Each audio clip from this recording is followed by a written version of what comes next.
여러분 반갑습니다. 서울신학대학교 웨슬리 신학연구소 또 원예 우리 신학 세미나에 참석해 주셔서 너무 감사드리고요.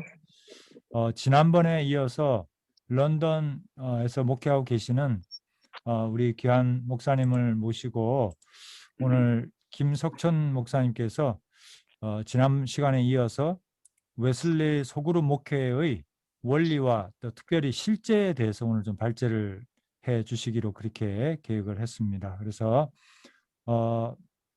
그리고 오늘 논찬에는 우리 어디 계시죠?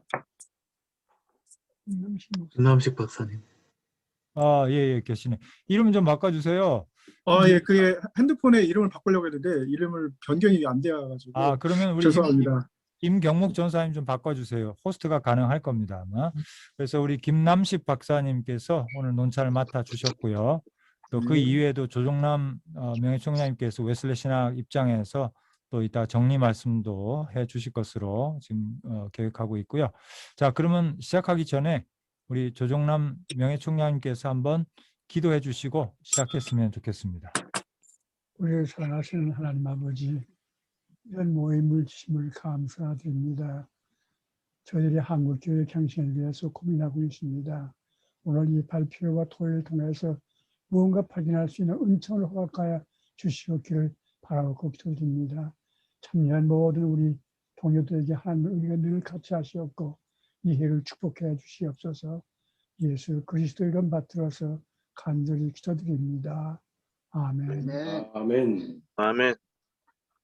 예, 감사합니다. 좀 전에 말씀드린 대로 우리 김석천 목사님께서는 영국 런던의 행복한 교회 담임을 하고 계시고 킹스 칼리지에서 수학하시고 이렇게 특별히 웨슬리 신학, 특별히 소그룹 운동에 관심을 깊이 가지시고 오랫동안 연구도 하시고 또 목회 현장에 적용도 하셔서 영국 현지 목회에서도 그것을 적용하셨지만 또 거기서 배운 많은 목회자들을 멘토링 하시면서 한국과 영국을 오가시면서 지금 웨슬레적인 참된 소그룹 운동 그것을 지금까지 노력해 오셨습니다. 그래서 오늘 본인이 그동안에 공부한 것과 또 실천하고 깨달은 것들, 실제적인 지혜들을 우리에게 좀 전수해 주시고 또 활발한 또 대화가 있게 될 것 같습니다. 우리 김남식 박사님은 에즈베리 신학대학원에서 전도학으로 박사를 하셨고요. 서울신학대학교 외래 교수로 또 가르치고 계시고 지금 세종시로 내려가셔서 지금 제작교회 담임 목회를 이제 개척을 해서 굉장히 수고하고 있습니다. 그리고 CESI라고 하는 한국전도학 연구소의 소장으로 또 활발하게 활동하고 계시고 얼마 전까지는 총회 그 교단 총회에서도 사역을 했습니다. 그래서 오늘 활발한 토론과 좋은 또 논찬을 기대하겠습니다.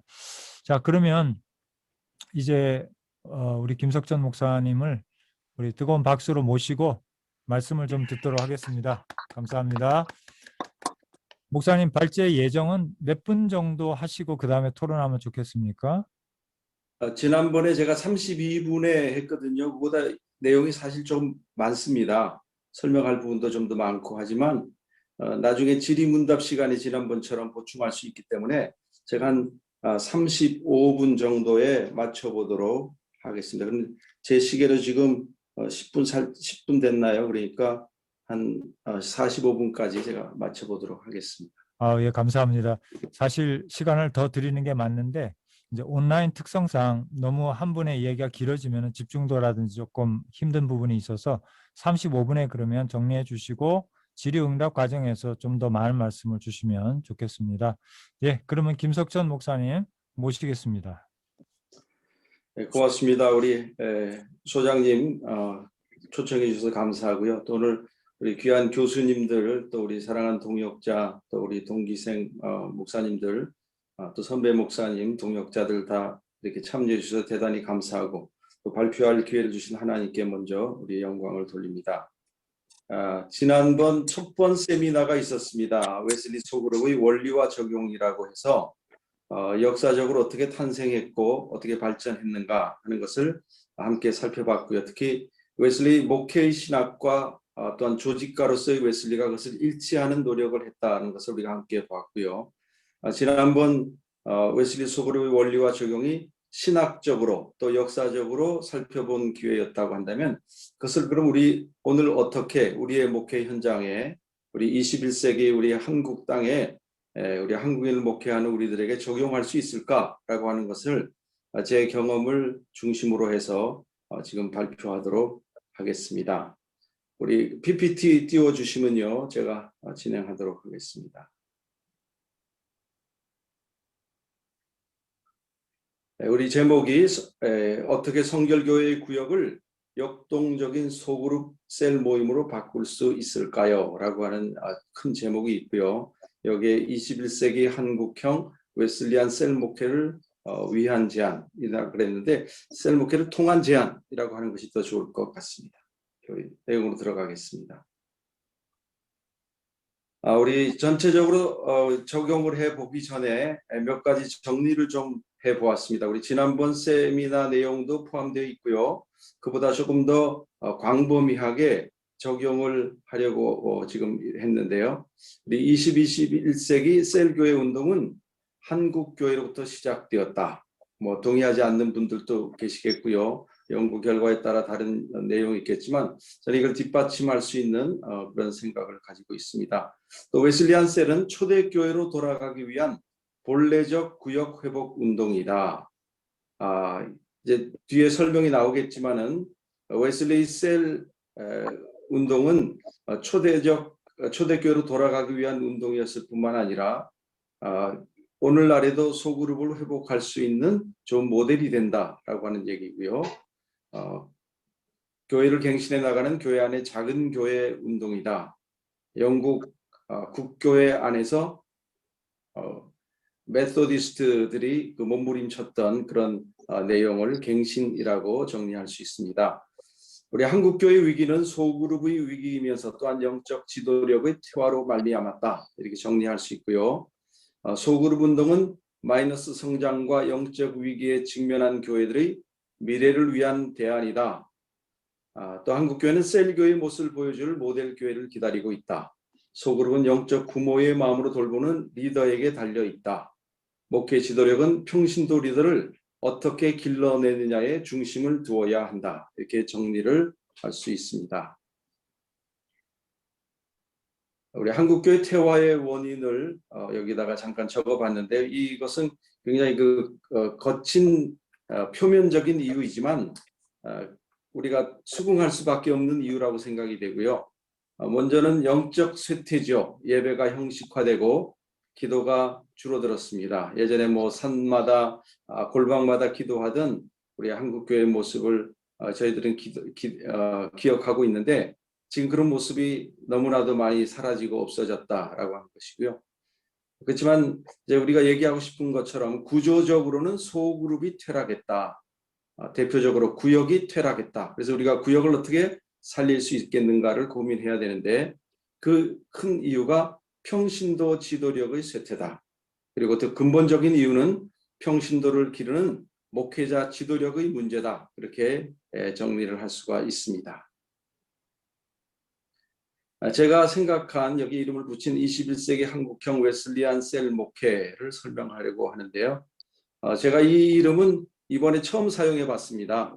제가 웨슬리안이지만은 웨슬리안이라는 이름을 그렇게 사용하기를 좋아하지 않는 이유는 목회 현장에서 만나는 성도들뿐 아니라 우리 동역자들 가운데는 웨슬리안이 아닌 사람이 너무 많아요. 근데 그들과도 잘 지내고 싶거든요. 또 그 영역을 넘어가고도 싶기 때문에 쓰지 않았었는데 뭔가를 설명하기 위해서는 꼭 이 단어들이 들어가야 될 것 같아서 이 역시 거친 표현이지만 21세기 그리고 18세기가 아니라는 얘기죠. 영국이 아니라는 얘기죠. 그리고 웨슬리안 셀이라고 하는 것을 정리를 해야 우리가 이것을 오늘에 잘 적용할 수 있을 것 같다 생각합니다. 물론 여기 적은 것처럼 웨슬리보다 더 크신 분이 계시죠. 우리 예수님이 계신데 우리가 또 성경을 우리가 항상 바라보고 특별히 성령 충만하여 탄생했던 초대교회 사도행전 2장을 모델로 하는 그런 교회를 우리가 항상 꿈꾸고 바라보기 때문에 그런 마음으로 우리가 셀 목회를 바라보아야 된다. 또 예수님이 소그룹 리더로 제자들을 양육하셨잖아요. 이것이 뭐 예수님이 변두리에서 하신 일이 아니라 아주 중심되는 예수님의 공사역의 중심이었기 때문에 예수님의 리더십, 또 성경의 복음서를 중심으로 나타나 있는 예수님의 제자 훈련 방식을 본받는 것이 더 우선적이다라고 생각이 되고요. 그다음 우리가 지난번에 살펴보았던 웨슬리 본래적 구역, 곧 클래스 미팅, 망가지지 않은 클래스 미팅을 저는 본래적 구역이라고 표현해 보았습니다.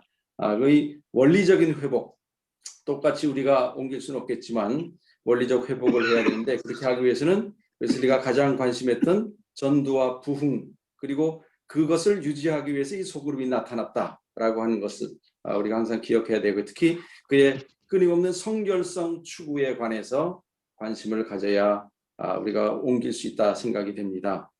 또 공동체성에 중심을 둔 교회 간의 기초에서 우리가 셀 목회를 해야 되고요. 특별히 소그룹 자체가 살아있는 교회로서의 기능을 감당하여 재생산을 해야 된다. 재생산하지 못하면 유지할 수가 없죠. 계속 이어질 수도 없습니다. 아주 나약하고 미약해서 사라질 수밖에 없는데, 재생산을 할 수 있는 살아있는 교회의 기능을 감당해야 된다. 그리고 리더 개인의 독단적인 리더십이 아니라 성령 안에서의 순종과 협력에 기초한 리더십. 제가 이것을 살짝 수정하고 싶은데요. 성령 안에서의 공동체 안에서의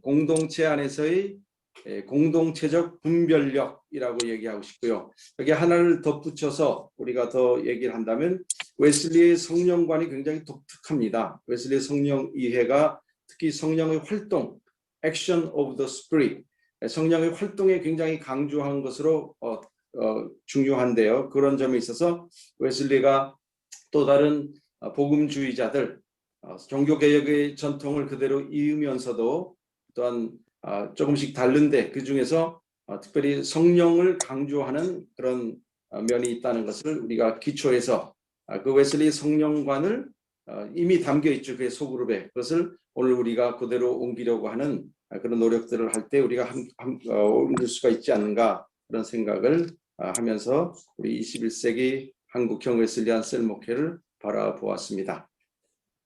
그 다음에요, 우리 웨슬리 속회와 한국 구역의 비교입니다. 우리 웨슬리 속회는 좋은 것, 한국 구역은 나쁜 것이 아니라, 우리 구역을 새롭게 하기 위해서는 우리의 구역을 아주 비판적으로 보았고요. 웨슬리의 것을 모델로 생각해서 이렇게 표면적인 이런 비교를 해보는데 도움이 되리라 생각합니다. 웨슬리에게 있어서 구역 또는 소그룹들은 거룩한 교제를 중심으로 하는 그런 소그룹이었습니다. 근데 우리나라의 구역은 정말 모든 교회가 구역을 가지고 있고 이름을 달리하지만 각 교파마다 가지고 있고 굉장히 잘 될 때도 있었고요. 중요하지만 그 컨셉에 있어서 조금 잘못 잡은 게 아닌가 생각하는데, 그것은 예배를 드렸습니다. 구역 예배가 나쁜 게 아니고 좋은 거지만 예배를 드림으로 거룩한 교제라고 하는 그 포커스를 잃어버린 경우가 있고요. 또 교제가 무분별하다고까지 말할 수도 있는 생각 없는 교제를 했습니다. 이것을 우리가 가르쳐 주지 못한 것이죠. 또 웨슬리 그 소그룹이 신앙적 변화를 기대했다라고 한다면, 우리 한국교회 구역이 예전에는 그렇지 않았습니다만은 망가진 한국의 구역은 현상 유지 혹은 매우 수동적인 태도에 머무르고 있는 것이 현실이다, 이렇게 진단이 되고요. 웨슬리 속회와 구역이 전도를 지향했다면 우리는 목적성을 잃어버리고 모임 안에 갇혀버리는, 우리끼리 이대로 좋아 하는 그런 경향이 강하죠. 웨슬리 소그룹 리더는요, 강력한 영적 리더십을 인정받았고 그들이 그렇게 발휘할 수가 있었습니다. 그런데 우리 한국교회 구역이 흐트러지고 망가지면서 리더십이 불명확해졌고요, 혼돈에 이르게 됐습니다. 그것은 구역장이라고만 있는 게 아니라 구역 강사라고도 주어진 그런 일례를 통해서 알 수 있는데요. 구역장과 구역 강사가 있으면 누가 실제적인 리더인지 사실 조금 혼동스러울 때가 있고요. 구역장이 아닌 구역 강사가 실제적인 리더십을 발휘하는 그런 경우도 많이 있습니다. 그래서 좀 이것이 좋지 않은 것이고요. 또 전인적 돌보미로서의 영적 리더십을 가지고 있는 웨슬리에 비해서 우리는 어쩌다 보니까 직분의 연륜을 중요하게 생각했고요. 또 성경의 지식적인 면을 잘 아는 사람을 우리가 지도자로 생각하는 경향이 있고요. 심지어는 사회적 지위 등을 고려해서 구역을 구분할 때가 많이 있었습니다. 또 웨슬리 것이 자연 발생적으로, 여기 자연 발생적이라는 것은 하나님이 관계되지 않는다는 뜻이 아니라 인위적이 아니라는 뜻이죠. 그렇게 시작되었다. 우연히 시작된 것 같지만 성령의 역사 그 안에 있었다라고 얘기할 수 있다면 우리는 상부에 의해서 조정이 되죠. 특히 매년 연말에 담임 목사님, 부목사님, 신방전도사들이 머리를 싸매고서 구역을 어떻게 조정해 줄까라고 얘기하는데 그 원리가 자연적인 성장이 아니라 전체적이고 균형적인 평균적인 균형을 강조하는 모든 구역이 다 자라날 수 있게 한다라고 생각하지만 사실은 구역의 역동성을 잘 되는 구역을 망가뜨려서 안 되는 구역에 도와줌으로 둘 다 잘 안 되는 경우가 나오는 그런 경향이 있다라고 생각이 됩니다. 다음이요. 셀이란 무엇인가? 뭐 여러 가지 설명할 수 있겠지만 셀이란 뜻처럼 세포의 최소 단위처럼 생명력을 가진 재생산이 가능한 교회의 기능을 가진 사실은 클래스 미팅과 같은 것이다. 저는 그렇게 생각을 합니다. 우리 한 가지 설명을 부원하고 지나가면요, 우리 셀이란 말이 굉장히 그 부정적으로 많이 한국 교회 인식이 되는데, 첫째는 이제 이게 우리나라 말이 아닌 외국어고요, 영어처럼 느껴지니까 셀 그러면 굉장히 그 외래종이다 이렇게 생각을 하는데, 사실 셀이란 단어는 순복음교회 조용기 목사님이 구역이란 무엇인가 라고 하는 책이 번역돼 나가는 과정에서 우리 조 목사님이 직접 하셨는지 모르지만은 그 번역자가 구역이라는 우리나라 말을 셀이라고 번역을 하는데 기인하고 있습니다. 그리고 그것이 외국에서 또 교회 성장학자들에 의해서 랄프 네이버들에 의해서 잘 연구돼서 들어왔는데요. 모델은 굉장히 다양하죠. 굉장히 그 과격하고 따라하기 힘든 모델도 있지만 그렇지 않은 모델들도 있는데 우리 한국교회 초기 소개될 때 굉장히 과격한 모델들이 많이 소개가 되면서 더 그런 인상을 갖게 된 것이 아닌가 그런 생각을 하는데, 셀이란 단어 때문에 혹은 셀교회가 그럴 것이다 라고 하는 잘못된 개념 때문에 셀교회를 멀리할 필요가 없는 게요, 순복음교회가 어딥니까? 우리 사중복음 가져다가 로열티도 안 내고 사용하고 있는 우리 동료 교단 아닙니까? 그런데 오중복음, 그것이 사중복음에 기초했다라고 하는 면에서 웨슬리 신학을 기초로 하고 있는 우리 성결교단과 이미 그 뿌리에 있어서 가까울 수 있는 가능성이 있고요. 그런 면에서 현대 셀 교회와 다양한 모델이 있지만 셀의 정말 그 중심되는 개념과 역사적인 발전을 우리가 추적해 본다면 성결교회라고 하는 또는 웨슬리안이라고 하는 교회는 굉장히 함께 갈 수 있는 가능성이 너무 많은 거죠. 그래서 지난번에도 말씀드렸지만 저도 이 셀 교회를 연구하게 되면서 셀 교회에서 웨슬리를 새롭게 발견했어요. 여기 학자들이 이미 역사적인 모델을 웨슬리로 삼고 있구나라고 하는 점에서도 놀랬고요. 또 그 내용을 보니까 그야말로 우리 제목처럼 원리적인 면에서 너무나 비슷한 거예요. 그래서 이것이 웨슬리로부터 많은 그 역사적인 모델의 영향을 받았구나라고 하는 것을 알 수 있고, 오늘도 셀교회라는 이름을 뭐 우리가 이미 많이 사용하고 있지만 한국에 많이 보편화됐지만 그 말을 사용하기를 그렇게 두려워할 필요가 없는 게 셀이 구역이니까요. 그렇게 생각하고 저는 이 셀이라는 단어를 지금 사용하고 있습니다. 대표적인 셀 교회관을 소개하면요, 첫째는 교회는 가족 공동체이다. 둘째는 군사 공동체이다. 이 두 가지는 가장 중요한 컨셉, 중요하다기보다 함께 공유될 수 있는 컨셉이 돼서 같이 얘기가 돼야 되고요. 교회는 군사 공동체이다라고 하는 컨셉을 저는 제일 마지막에 받아들였습니다. 그러나 이것이 동시에 교회는 가족 공동체인 동시에 군사 공동체이다. 우리가 한 가정의 아들이고 또 때로는 가장이지만 전쟁이 나면 나가서 싸워야 되니까 우리가 가족인 동시에 군사가 될 수 있는 것처럼 이스라엘이 그랬죠. 그런 컨셉을 동시에 가지고 있는 것이고요. 교회는 평신도와 목회자가 함께 섬기는 공동체이다. 여기서 설명이 좀 필요해서 다음에 우리 한 장면이 더 나가겠습니다. 그리고 교회는 머리신 그리스도의 몸이다. 너무나 큰 컨셉이고요. 이 컨셉 하나만 있어도 우리는 교회를 잘 이해할 수 있는 아주 중심적인 교회관입니다. 이 셀 목회가 항상 최종 결론은요, 리더에게 달려 있다. 그리고 그 리더를 기르는 우리 목회자의 리더십이 달려 있다. 이렇게 결론이 나기 때문에 영적 지도자, 곧 리더가 누구인가를 간단히 살펴보고 지나가려고 합니다.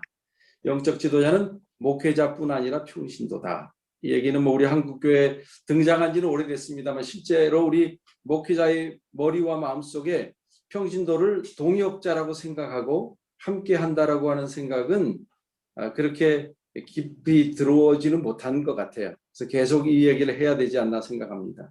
영성학자인 뮬홀랜드의 영적 지도자에 관한 정의를 보면요. 다른 사람의 영적 안녕을 책임지며 그 책임을 수행함에 있어서 기독교 영성의 자원인 믿음을 사용하기를 원하는 사람이다.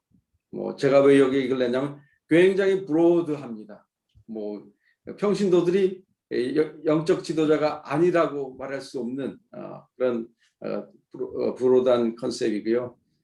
우리 출애굽기 18장 모세의 그 조직을 만드는 과정에 이드로를 통해서 사실은 하나님 말씀해 주셨다고 생각하는데 그 지도자의 조건을 얘기하죠. 능력 있는 사람, 영어로 capable mind, 할 수 있는 사람을 세운다. 너무 당연하고요. 하나님을 두려워하는 사람, 경건한 사람이란 뜻이다. 또 진실한 사람, 또 불의한 이익을 미워하는 사람. 저는 성결한 사람이라고 해석하는데요. 이런 지도자가 되어야 된다라고 성경이 제시하고 있는 그런 근거를 우리가 찾을 수가 있습니다. 또 실제적으로 우리 초대교회 7 일꾼들은 스데반과 빌립 같은 경우에 대표적으로 사도들이 아니었습니다. 그러나 어느 사도도 따라하지 못할 아주 독특한 자기만의 사역을 하면서 사도들과 함께 하나님의 일을 수행한 사람들이었음을 기억해야 합니다. 또 영적 지도자 두 번째는요, 전인적 삶을 돌보는 사람입니다. 영적 부모, 데살로니가 전서에 바울이 데살로니가 교인들을 돌보면서 내가 어머니처럼 아버지처럼 돌봤다. 젖 어머니, 실제로 나와서 유선이 도는 젖 어머니처럼 돌봤다. 그런 얘기가 있는데 영적 부모, 돌본다는 말이 굉장히 약한 컨셉이라고 생각하는 사람이 많이 있지만 사실 우리 부모님처럼 강한 분이 없어요. 시골에서 농사 지어도요. 아들 얼마든지 석박사 만들어내고요. 판검사 만들어내고요. 뭐 훌륭한 사회 지도자로 길러내시는 분이 우리의 부모님들입니다. 그래서 부모의 컨셉을 가지고 가르치는 것이 뭐 성경적이기도 하고 또 실제로 중요하다 그렇게 생각합니다. 여기 보충 설명을 하면 더 선명해지는데요. 영적 부모라는 뜻은 가르치는 사람이 아니라는 뜻이 아니라 가르치는 사람만이 아니다. 교사나 선생은 많은 일을 책임져야 하지만 학교에서 혹은 그 학생의 어떤 부분만 책임지지 그 학생이 잘못될 때 전적으로 부모처럼 쫓아가서 책임질 수 있는 사람은 아니잖아요.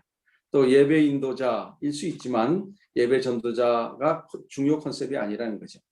또 행정 책임을 맡은 자가 아니다라는 얘기는 우리 목회자의 리더십이 커지면서 우리 평신도 리더십을 침범할 때 부목사님 혹은 신방 전도사들이 강력하게 아주 엄청나게 활동하면요, 구역장들은 그냥 연락만 하고 뭐 성경 몇 장 읽었어요, 또 몇 사람 모였어요, 아무개가 아파요, 병원에 전도사님 신방하세요, 그럼 제가 따라갈게요, 뭐 이 정도밖에 안 되니까 그것도 아니다는 것이고요. 또 나아가서는 교회 생활 혹은 신앙 생활을 돕는 자만도 아니고 그냥 살아가는 자체, 그 삶을 전적으로 돌보는 영적 부모의 마음으로 돌보는 사람이 되어야 한다라고 생각합니다. 다른 리더를 길러내야 된다. 재생산하는 사람이래야 진정한 영적 리더다라는 얘기고요. 영적 리더는 재생산하는 사람입니다. 돌봄이 끝이 없죠. 그렇지만 우리가 언제까지 돌봐야 하느냐. 우리 한국 부모는 무한 애프터 서비스를 하죠. 애가 뭐 둘째, 셋째 나도 부모가 달려갑니다. 그러나 우리는 뭐 역시 그렇게 하면 좋지만은 돌봄이 끝이 없지만 최소한 내가 길러낸 리더가 또 다른 사람을 길러내기까지 돌봐야지 되지 않느냐 이렇게 생각이 되고요. 디모데후서 2장 2절의 그 유명한 구절, 또 내가 많은 증인 앞에서 내게 들은 바를 충성된 사람들에게 부탁하라. 그들이 또 다른 사람들을 가르칠 수 있으리라. 그래서 바울, 디모데, 충성된 사람들, 또 다른 사람들이 이렇게 그 원이 커져가면서 더 많은 사람들에게 영적 지도자가 세워지는 그런 모습을 우리가 이미지로 그려볼 수가 있습니다. 마지막으로는 자신의 셀을 책임지는 리더가 누구냐? 뭐 구성하고 있는 우리 교회, 그 교회 안에서 바로 그 셀을 책임지는 사람인 것이고요. 섬김과 돌봄을 통해서 리더가 됩니다. 그러나 섬김과 돌봄을 통해서 스스로 많은 봉사를 해야 되지만은 그 가운데 느끼는 보람과 은혜가 너무 커서 더 많이 섬길수록 더 훌륭하고 더 힘 있는 리더가 되는 것이죠. 영적 지도자에게 두 차원이 있다면 하나는 자기 자신을 돌보는 것이고 하나는 양떼를 돌보는 것입니다. 물론 이 중에 더 우선적인 것은요, 자기 자신을 돌보아야 한다. 이것은 바울 사도가 에베소 교회 장로들을 불러내서 신신당부한 바울 사역의 최종 결론입니다. 그래서 리더십과 관계에서는 너무나도 선명한 결론이 있습니다. 리더보다 더 큰 셀은 없다. 단어는 다르지만 이것은 제가 하는 얘기가 아니고요. 어떤 사람이 한 얘기가 아니고 바로 존 웨슬리가 한 얘기입니다. 그래서 리더보다 더 큰 셀은, 그 소그룹을 운영하는 리더보다 그 소그룹이 혹은 셀원들이 더 커질 수는 없다라고 하는 것이 셀 리더와 리더십의 관계고요. 그래서 우리가 살펴볼 때마다 결론은 리더, 그 중에 최고 리더인 뭐 말하자면 담임 목회자, 자기 자신에게 다 귀결된다. 이렇게 우리가 결론을 볼 수밖에 없습니다. 셀을 설명하겠습니다. 셀은 삶을 나누는 공동체라고 설명할 수 있는데요.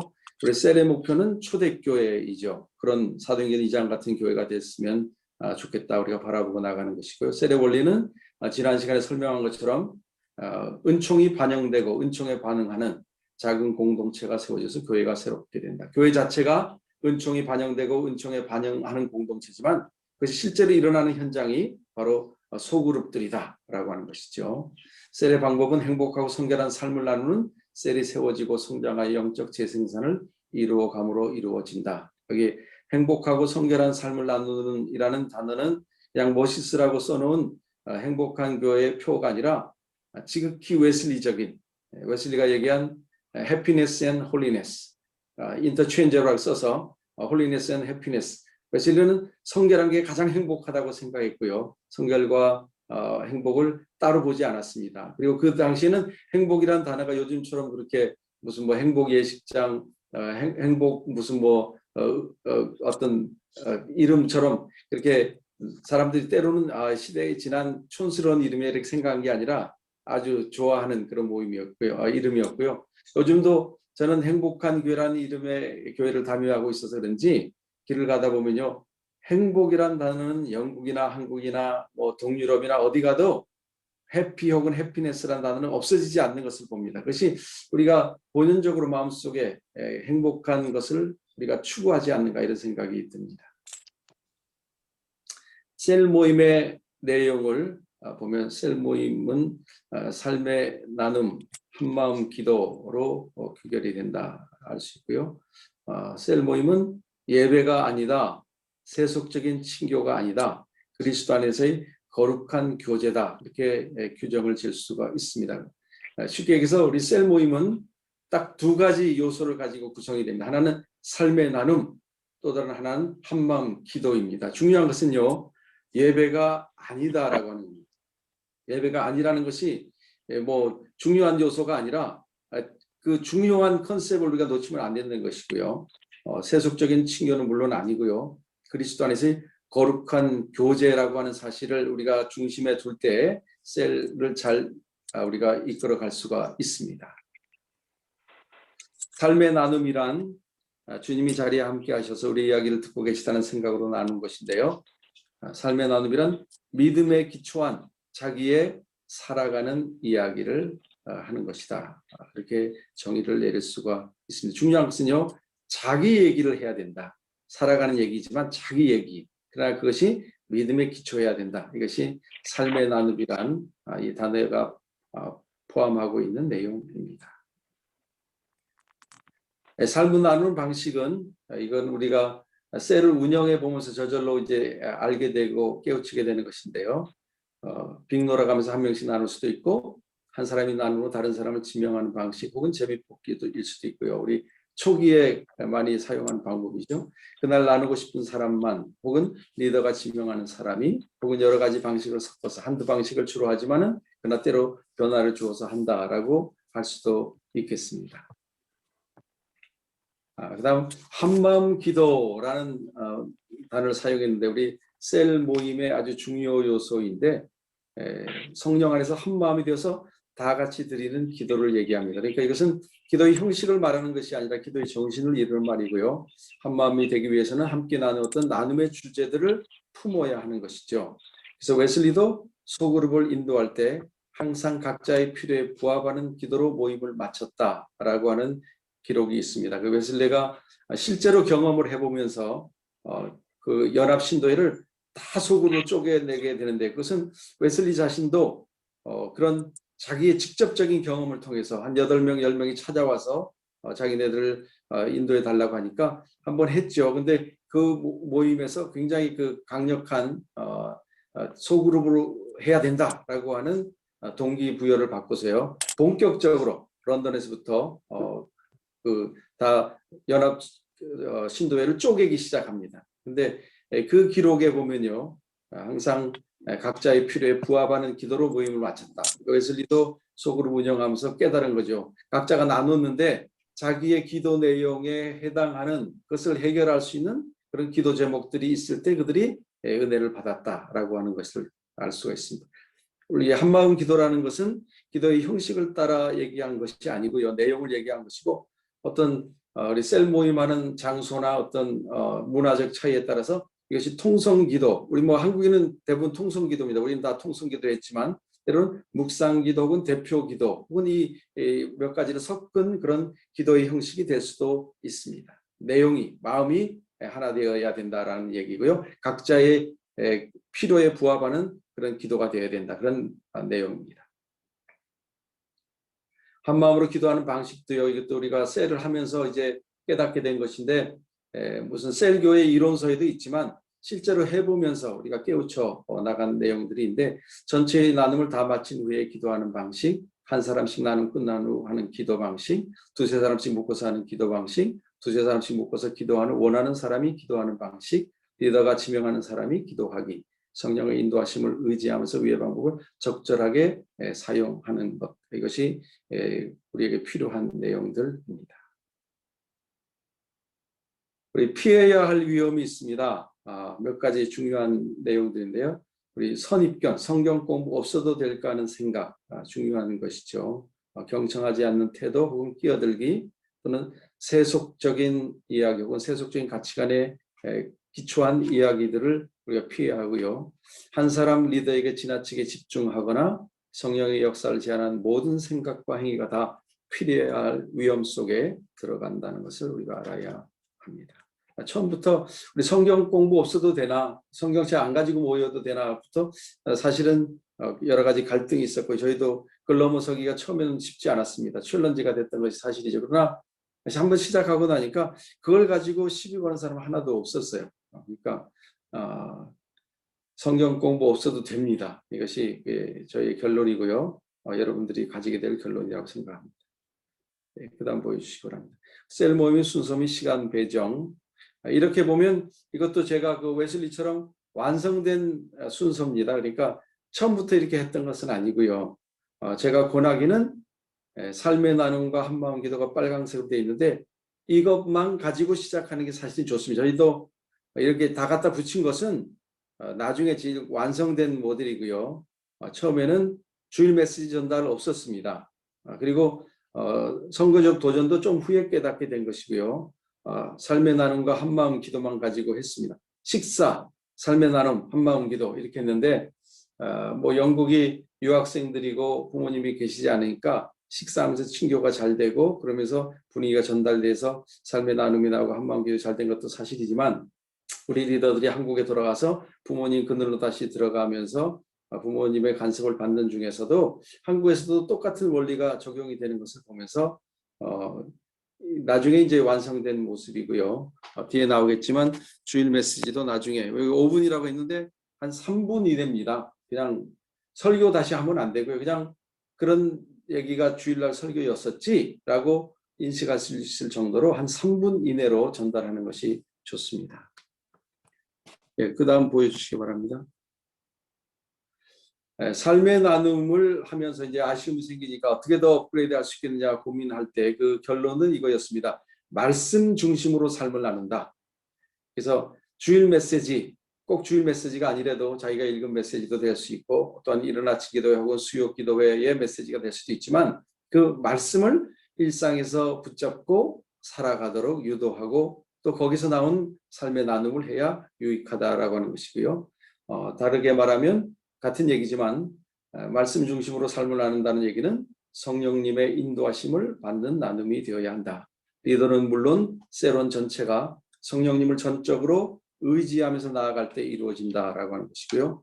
성령님의 구체적이고 지속적인 인도하심을 받는 그런 셀 모임이 될 수가 있습니다. 나눌 땐 처음에는 이야기를 그냥 하죠. 시간적 순서대로 합니다. 그러나 살아가는 이야기, 신앙적 교훈을 끌어내게 유도를 해야 되고 예를 들면 이런 거면 제일 쉬운 것은 그래서 감사해요.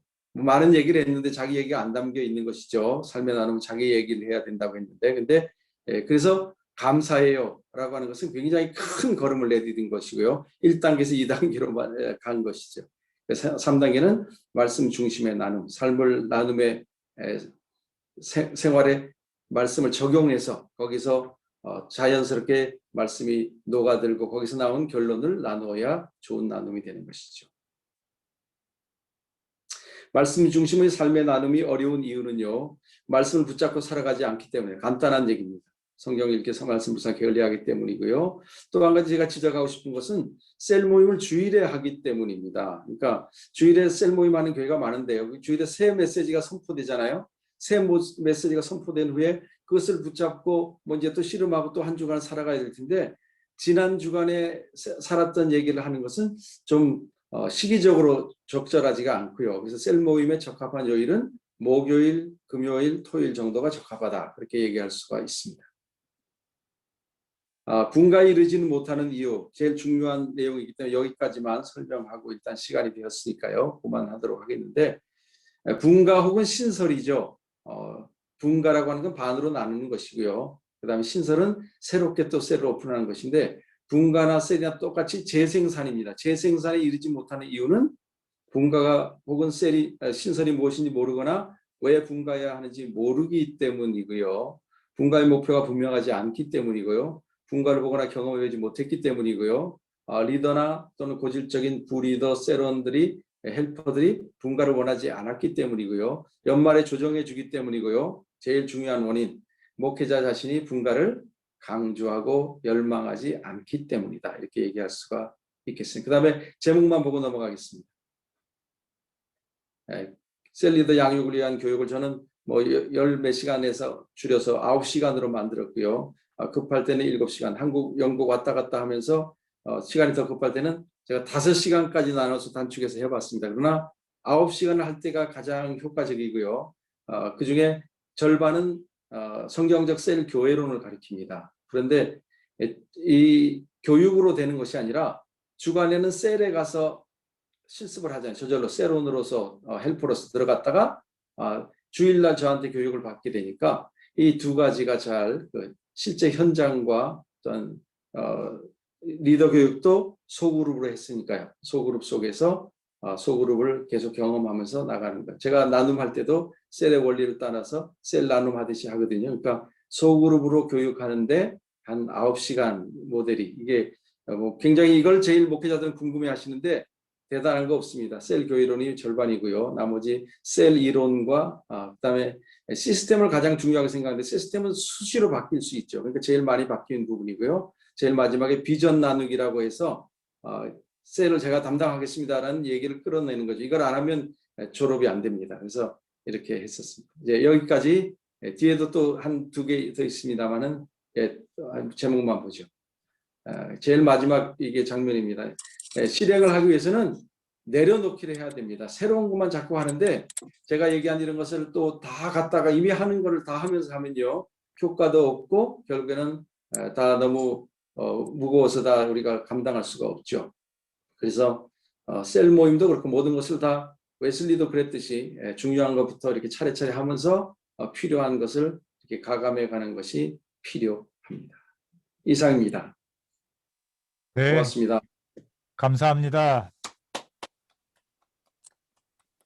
정말 저희 교수들도 발제를 많이 하지만 김 목사님 발제를 들으면서 한마디도 가볍게 그냥 하시는 말씀이 아니고 엄청난 내용들을 축약해서 오랜 동안의 그 이론과 실제와 적용과 시행착오와 배운 것들을 이렇게 말씀해 주신 것이 느껴져서 너무 감사했고요.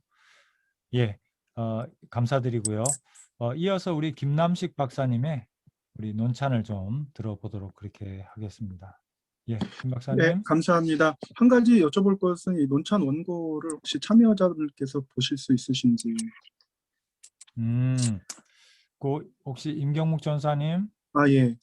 그 텍스트만 돼 있어서 예. 한번 보고요. 그러면 이제 진행을 하도록 하겠습니다. 코로나 시대 목회 백신으로서 웨슬리안 셀 목회입니다. 그래서 코로나19 바이러스가 전 세계를 강타한 지금 80명에 1명꼴로 감염되어 가고 있고요. 대면 예배는 금지당하고 또 폐쇄 명령 받는 교회도 있었죠. 게다가 이제 변이 바이러스 출현함에 따라서 에머리대 제니 라빈 박사 연구팀 같은 경우는 결코 코로나 바이러스가 우리 곁을 떠나지 않을 거라는 암울한 관측도 좀 내놓고 있었습니다. 근데 이제 이런 상황은 이제 한국교회 존폐 위기를 좀 고조시키고요. 특별히 이제 기독교 관련 뉴스를 보면 비인과 교육기관 기독교 이단들로 인해서 이런 집단 감염들이 그 루이스 람보가 얘기했던 어떤 세대평가, 즉 받아들인 어떤 종교가 이제 다음 세대들한테 평가를 받게 되는 거죠. 이제 이런 평가를 받을 때 이제 기독교가 굉장히 좀 낮은 점수를 이 코로나 시대에 받고 있지 않는가 생각을 해봤습니다. 그래서 이 코로나 시대에 이 에릭 스완슨이 이제 어떤 개념에 대해서 얘기를 하는데 교회 개념을 세 가지로 나눴는데 이제 파이프라인 교회, 포털 교회, 그리고 이제 플랫폼 교회 이렇게 세 가지로 좀 얘기를 했었습니다. 그래서 스완슨은 이제 그 강단과 목회자 중심의 어떤 형태인 파이프라인 교회에서 목회자를 중심으로 했던 교회가 이제 파이프라인 교회고 그 다음에 나타났던 게 이제 성도들이 그 취향에 맞게 이제 다양한 프로그램을 원하는 것을 공급해 주는 거를 이제 포털 교회라고 이제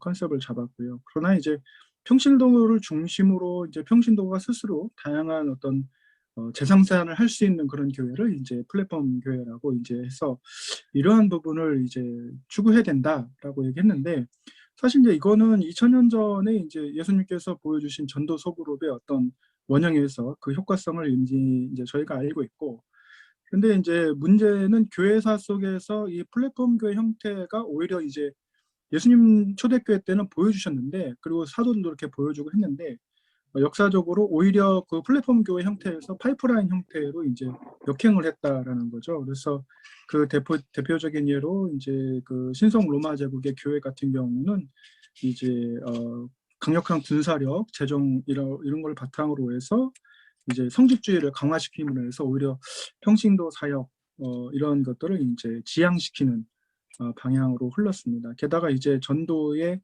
강요가 이제 그 진행이 되면서 그러나 이제 이것만 있었던 것은 아니고 사실은 이제 그 역사적으로 그 5세기의 플랫폼 처치라고 우리가 할 수 있는 어떤 모델로는 이제 켈트 기독교가 있었는데요. 근데 이때는 성직주의를 강조하지 않고 만인 제사장을 대도 되고 그래서 이제 이렇게 해서 어떤 수평적인 그 목회를 할 수 있도록 그래서 재생산을 할 수 있도록 이제 이어져 온 것을 보게 됩니다.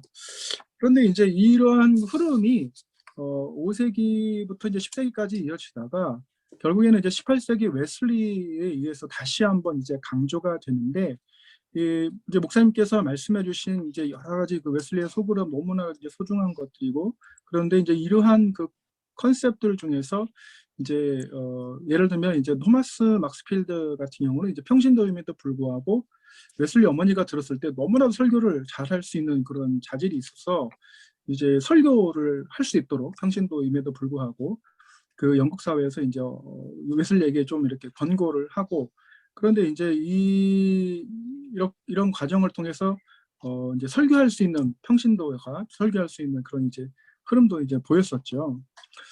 그래서 이제 그 목사님께서 제안하신 어떤 한국형 웨슬리안 셀목회 이렇게 얘기를 하면 사실은 이제 우리가 21세기 어떤 플랫폼 교회 모델로서 굉장히 유용하게 사용할 수 있는 역사적 바탕을 가지고 있습니다. 그래서 이러한 그 셀목회를 통해서 평신도의 창의성 그리고 교회 핵심 가치를 추구할 수 있도록 목회자의 안내에 따라서 다양한 은사들을 이제 평신도들이 함께 고민하고 사역을 이제 개발해 나갈 수 있다고 보거든요. 근데 이제 매해 이제 플로리다에서 열리는 그 익스포넨셜이라고 하는 교회 개척 이제 무브먼트 어떤 컨퍼런스에 가보면 거기에서 이제 그 랄프 모어는 이런 플랫폼 교회, 그래서 교회 증식을 할 수 있는 어떤 그 기반으로 어떻게 하면 이제 평신도 리더를 양성하느냐. 그러니까 교단과 교파에 상관없이 결국에는 웨슬리안의 어떤 그 셀목회를 추구하고 있다라는 거죠. 그것이 뭐 장로교든 침례교든 부흥하는 교회를 보면 목사님이 말씀하신 셀목회를 이제 대부분 추구하고 있다라는 것을 볼 수 있습니다. 그래서 이렇게 이제 그 잠재적인 소그룹 리더들로 하여금 이러한 이제 그 재생산을 할 수 있도록 인도해 주는 것들. 그래서 이거는 또 어떻게 보면 이제 다들 아시겠지만 이제 웨슬리안 셀목회가 새로운 발견이기보다는 이제 우리가 이제 재발견이라고 말을 할 수가 있죠. 그래서 현재 문제는 이제 이렇게 교회 성장에 따른 거대한 어떤 교회당만을 우리가 이제 고집해야 되느냐. 근데 이제 코로나 시대에 보면은 교회당을 오히려 비워야 되는 이제 상황이 되었었고요. 그래서 교회 성도들이 소그룹으로 나와서 이제 가정에서 예배를 드린다든지, 그래서 랄프 모어는 이미 이제 코로나 이전 시대에 가정으로 나눠서 이제 주일날 예배도 드려봤었고, 그래서 잠재력이 있는 평신도들이 이제 발견이 이제 많이 일어났다라는 겁니다. 그래서 아까 목사님 발제해 주셨듯이 이제 주일 설교를 가지고 평신도 리더들이 소그룹을 인도한 그런 이제 흐름들이 있었다라는 것이 21세기에도 가능하다라는 거죠. 그래서 이 플랫폼 교회로서 웨슬리안 셀목회가 평신도의 역할을 다음 세대를 세우는 일. 그래서 단순히 이제 아까 목사님께서 어떤 영적인 돌봄 뭐 이렇게 말씀하셨는데, 단순히 정보 전달이 아니라 삶의 어떤 전의를 좀 완전히 그 그리스도의 모델로 일으킬 수 있는 그런 흐름을 이제 가져야 된다라는 점에서 굉장히 의의가 있다고 저는 생각을 합니다. 그럼에도 불구하고 우리가 이제 그 소그룹 얘기하고 웨슬리안 소그룹 얘기하면 핵심 키워드가 뭐냐면 재생산인 것 같아요. 근데 이제 이 재생산을 위해서 한 4가지 정도 이제 질문을 한번 드려보겠습니다. 그래서 첫 번째는 이제 그 웨슬리가 목회하는 어떤 그 클래스 미팅이라든지 클래스 리더라든지 어떤 밴드라든지, 근데 아시겠지만 오면 영국 사람들은 사실은 이렇게 계약을 한다고 할까요? 또 미국 사람들도 서양 사람들이 어떤 계약을 하면 자신들이 이제 사인을 하기 때문에 그것에 대한 책임을 진다라는 거죠. 그런데 한국적인 토양은 여기에 이제 뭐 상황화 얘기를 했었는데, 한국적인 토양은 내가 헌신하겠습니다, 내가 이렇게 훈련을 받겠습니다라고 사인업을 하긴 하지만 사실은 다양한 더 중요한 가족이라든지 자기 사업 일 때문에 그런 훈련이 지속성이 좀 떨어지고 사역에 대한 어떤 사명감도 좀 들쑥날쑥하는 그런 부분이 있어서, 과연 이런 웨슬리안 셀목회를 한국 교회에 적용할 때 이런 어떤 문화적인 차이, 어떤 기질의 차이를 어떻게 극복할 수 있을까라는 게 하나의 고민이었고요. 두 번째로는 이제 클래스 리더입니다. 사실 아까 말씀드렸던 설교권을 가졌던 평신도 리더였던 어떤 토마스 막스필드가 이제 인정을 받고 설교를 했지만 나중에는 이제 그 자기가 스스로 성화를 받았다고 생각하는 사람들을 주관적으로 판단해서 모임을 따로 갖는 이제 이런 일도 좀 벌어졌고, 그래서 이제 이런 상황을 고려해서 과연 이건 3번 문제하고도 연관이 됩니다. 그래서 그 선을 어디까지 해야 되는지. 그런데 이제 원미션 소사이어티라고 하는 OMS 같은 경우에서는 이런 평신도 리더를 세우고 선교지에서는 이제 충분하게 활용을 하지만 이제 제도권 안에 있는 교회 같은 경우는 이제 교단 헌법을 따르라고 이제 권고하고 있거든요. 그러면 우리가 한국 교회라고 하는 대부분 제도권에나 있는데 교단 헌법이 우선이 되지 이러한 어떤 소그룹 원리를 뭐 적용을 해서 평신도 리더를 어디까지 키울 수 있을지에 대한 한계가 좀 고민이 됩니다. 그래서 아까 이제 군가의 어떤 목표라든지 이런 것도 말씀하셨는데 제가 관찰했던 켄터키주의 어떤 렉싱턴에 있는 퀘스트 커뮤니티 처치 같은 경우는 소그룹으로 시작해서 3,000명까지 부흥을 했습니다. 그런데 이제 이렇게 부흥을 했지만 한 소그룹이라고 말할 수 없는 어떤 숫자 70명 정도까지도 모여 있어서 왜 이렇게 쉽게 말하면 분가가 되지 않느냐 했더니 이제 거기 담당하는 이제 목회자가 굉장히 이 부분에 관해서 당황스러워하고 이거를 이제 가르긴 갈라야 되는데 두려움이 뭐냐면 이 모임 자체의 어떤 결속력 때문에 아예 그냥 그 소그룹이 사라질까봐 그대로 방치한다라는 거죠. 그래서 아까 목사님께서 어떤 목회자의 어떤 강력한 어떤 비전이라든지 이런 것들을 많이 심어주셔야 된다고 하는데 여전히 좀 고민되는 부분입니다. 그다음에 이제 마지막으로는 결국에는 이제 클래스 리더인데 목사님께서 지적하셨던 것처럼 어떤 성직주의가 평신도의 어떤 클래스 리더 역할을 이제 대체하거나 또는 이렇게 잠식해버린 이제 상황이 돼서 구역이나든지 셀 모임이 이제 태화됐는데 중요한 거는 이제 담임 목사님하고의 어떤 이제 셀 리더하고의 어떤 강한 유대감이 좀 필요하다고 보거든요. 그런데 세들백 교회의 리고렌 목사 같은 경우는 이제 교인 교육을 결정하는 가장 중요한 요소는 교육 내용과 헌신으로의 부르심이지 얼마나 길게 하느냐가 이제 중요하지 않다라고 이렇게 얘기를 해요.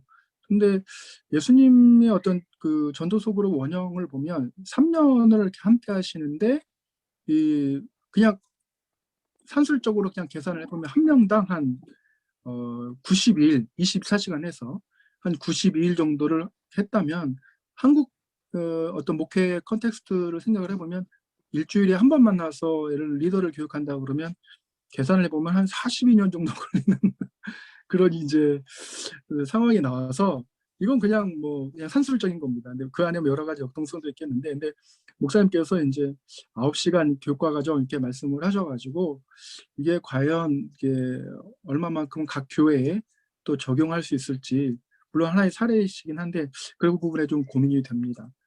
그래서 목사님께서 웨슬리에 대한 어떤 전도 소그룹에 대해서 다시 한번 저희들에게 상기시켜 주셔서 너무 감사드리고 특별히 코로나 시대에 한국의 어떤 희망의 빛을 또 이렇게 보여주시는 것 같아서 정말 감사드립니다. 네, 여기까지 하겠습니다. 감사합니다.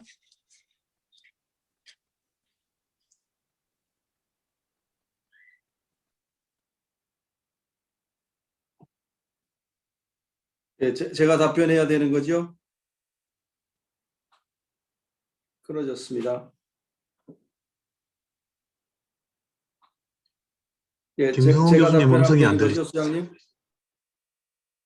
예. 제가 마이크를 예. 끄고 또 이렇게 예, 말씀드렸네요. 김석천 목사님께서 말씀을 해주시고 이어서 예, 우리가 전체 플로어에 오픈해서 질의응답 시간을 갖도록 하겠습니다.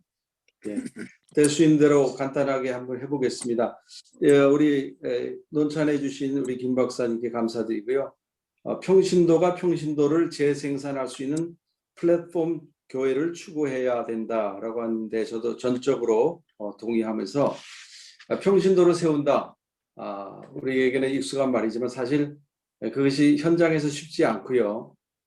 또 우리 한국교회가 아직도 잘 안 되고 있다고 생각합니다. 그러나 평신도가 세워지지 않아서는 더구나 이렇게 변화하는 이 위기의 시대에 목회자 한 사람이 지도력과 어떤 노력만 가지고는 너무나도 어렵기 때문에 그것이 또 성경적이기도 하고요. 예수님의 방법이기도 하고 또한 평신도를 세워야 한다고 생각합니다.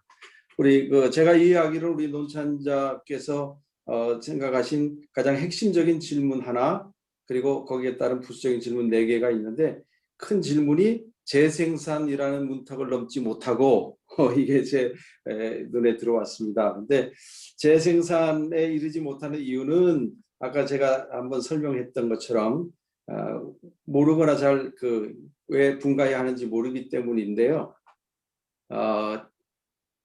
제가 우리 선배님이 한번 초청을 해주셔서 제가 천안에 있는 어떤 교회를 갔었습니다. 그래서 전 교회를 대상으로 이미 셀교라고 이름을 바꿔놨기 때문에 자 와서 세미나를 해서 자 바꿔놓으세요 이렇게 했는데 제가 청년들만 우선 하겠습니다. 청년들이 모델이 돼서 온 교회가 따라할 수 있을 테니까 그리고 청년회하고 같이 3, 4일 집회도 하고 또 같이 식사도 하고 삶을 나누면서 자세히 살펴봤는데요.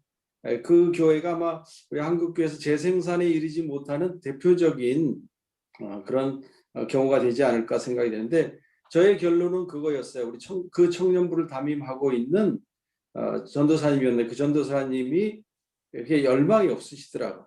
정말 비전도 약하시고 그 당시에 제가 판단하기로는 그래서 지도자가 좀 훈련이 되지 못했다 그런 생각이 들었고요. 그 교회의 경우는 청년부 담당의 그 리더십이 여러 갈래로 갈라져 있었습니다. 그러니까 청년부 지도 목사님, 교수님이 계시고요. 청년부를 담당하는 부목사님이 또 계시고요. 그 안에 청년부의 실제적인 그 지도자인 전도사님이 담당하는 거예요. 그러니까 리더십이 이렇게 분산돼 있고 또 거기에 찬양 인도하면서 도와주는 친구 전도사님이 또 있어요.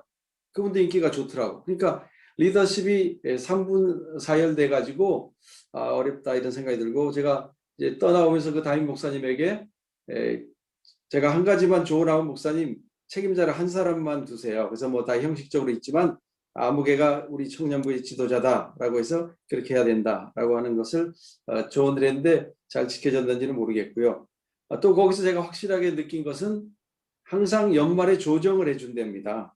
그러니까 아까도 나온 얘기처럼 그 조정을 하거나 새롭게 배정을 해주면 잘 자라날 수가 없죠. 그래서 그것이 원인이 아닌가 생각이 됐고 저도 영국에 가기 전에는 잘 안 됐습니다. 한국에서 셀교회 그때 막 이제 막 소개될 텐데 저도 관심이 있어서 뭐 세미나도 다니고 하면서 배우면서 셀교회를 해보려고 했는데 잘 안 됐는데 영국에 가서 그야말로 도간에 든 쥐다 집 떠나와서 다 있는 우리 학생들 중심으로 된 청년들 중심으로 된 교회에서 초기에 또 뭐 갈등도 있고 여러 가지 문제도 있어 거기도 뭐 집사님들이 계셨고 하니까요. 하는데 과정이 필요했지만 거기서 잘 돼서 뭐 초기에는 분가를 했습니다. 근데 분가를 할 때 둘로 나누는 거잖아요. 둘로 나눌 때 부작용이 너무 커요. 둘로 나누면 안 됩니다. 그래서 이제 고민하다가 시스템상 G12로 나가는 것을 발견하게 됐고 적용했는데 G12라고 하는 시스템은 그대로 따라하기는 힘들어요. 그리고 교회가 동력이 전도의 동력이 있어서 그거를 받쳐줄 만한 그런 힘이 없으면 차라리 왜 이드로 모델이라 하는지 모르지만 반씩 나누는 거 이드로 모델이라 하더라고요. 이드로 모델로 그냥 해야 돼요.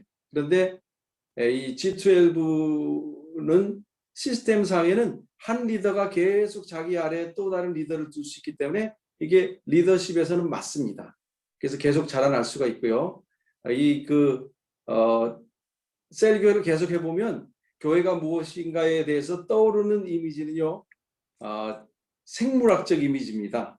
바이올로지컬 이미지가 떠오르는데 식물 기르는 거하고 똑같아요. 그래서 뿌리가 예수 그리스도 시작해서 이렇게 오는데 우리가 주어진 그 안에서 또 우리가 줄기가 되고 가지가 되고 또 더 잎이 되고 뭐 이렇게 평신도들을 길러가야 된다라고 한 점에서 자연스레 어떤 가지는 크고 어떤 가지는 작고 그러나 어떤 가지는 든든하고 또 어떤 가지는 또 막 뻗어만 가가지고 좀 약하기도 하고 뭐 이런 차이가 있지만 그거를 무시하고 뚝뚝 잘라서 마치 분재하듯이 해버리면 자기가 원하는 모습은 어느 정도 나올지 몰라도 잘할 수는 없습니다. 그래서 그런 것을 생각을 하게 되고요. 우리 재생산을 해야 된다라고 저는 생각하고 저희 행복한 교회는 최단 분가의 기간이 4개월이었어요.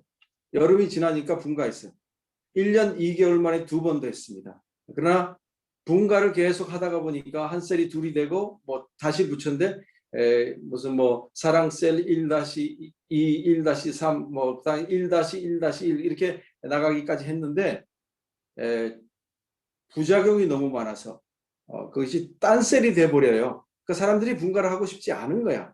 우리 이대로 좋은데 이대로 하고 싶은데 또 다른 사람을 세우고 갈라진 사람들은 싫은 거죠. 그래서 부작용 때문에 G12 비슷하게 예수님의 모델에서 뭐 말하자면 J12, Jesus 12처럼 우리가 그렇게 했습니다.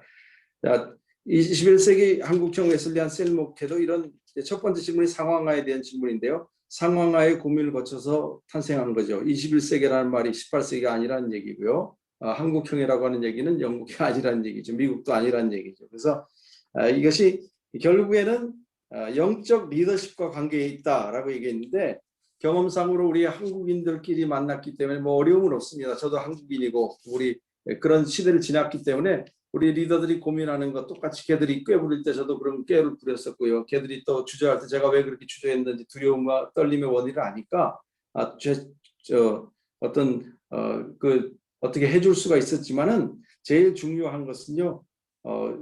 상황화에 대한 그 고민을 우리가 해야 되는데 리더십과 관계가 있다 그랬잖아요. 근데 그 리더십과 관계 중에서 제일 중요한 것은 제가 새롭게 발견한 것은 열정입니다. 우리는 열정만 갖고는 안 돼, 열정만 갖고는 안 돼 그랬지만 안 움직이는 사람, 하려고 하지 않는 사람을 지식이 앞서고 경험이 앞서고 뭐 일반적인 리더십이 있다라고 세워서는 안 되고요. 열정, 섬김, 신뢰, 협력, 영적 질서 그리고 순종. 제가 정한 순서는 그런데요. 뭐 다른 건 달라질 수 있지만 열정이 시작이고 순종이 마지막이다. 이것은 누구나가 일치해야 되지 않는가 그런 생각을 가지고 있습니다. 두 번째 질문에 대답을 해보면요. 클래스 리더의 중요성 너무 중요하고요. 우리 뭐 성경적인 모델도 있죠. 아까 얘기한 것처럼 스데반 빌립은 사도가 아니었습니다. 오늘날로 얘기하면 목회자가 아니었죠. 그런데도 훌륭한 모델이 됐고요. 셀 목회를 하기 위해서는 두 가지 고민을 해야 됩니다. 어떻게 보면 방향이 반대인데요. 하나는 처음에 셀을 하려면 어떻게 담임 목회자인 또는 교역자인 나의 리더십을 포기하고 이양해 줄 것인가. 셀 리더들을 세우려면 그들에게 뭔가 권위도 주고 또한 역할도 주고 또한 그들에게 할 수 있는 어떤 자리를 마련해 줘야 되는 게 처음엔 어떻게 내가 가만히 있고 내 것을 너희들이 할 수 있다 너희들이 할 수 있다 줄 수 있는가를 고민했는데요. 한참 하다 보면 누구나 공통적이겠지만 좀 더 강력하게 좀 더 강력하게 좀 더 강력하게 나가고 싶은데 그것을 해결할 수 있는 방법이 둘씩 갈라가지고는 어렵습니다.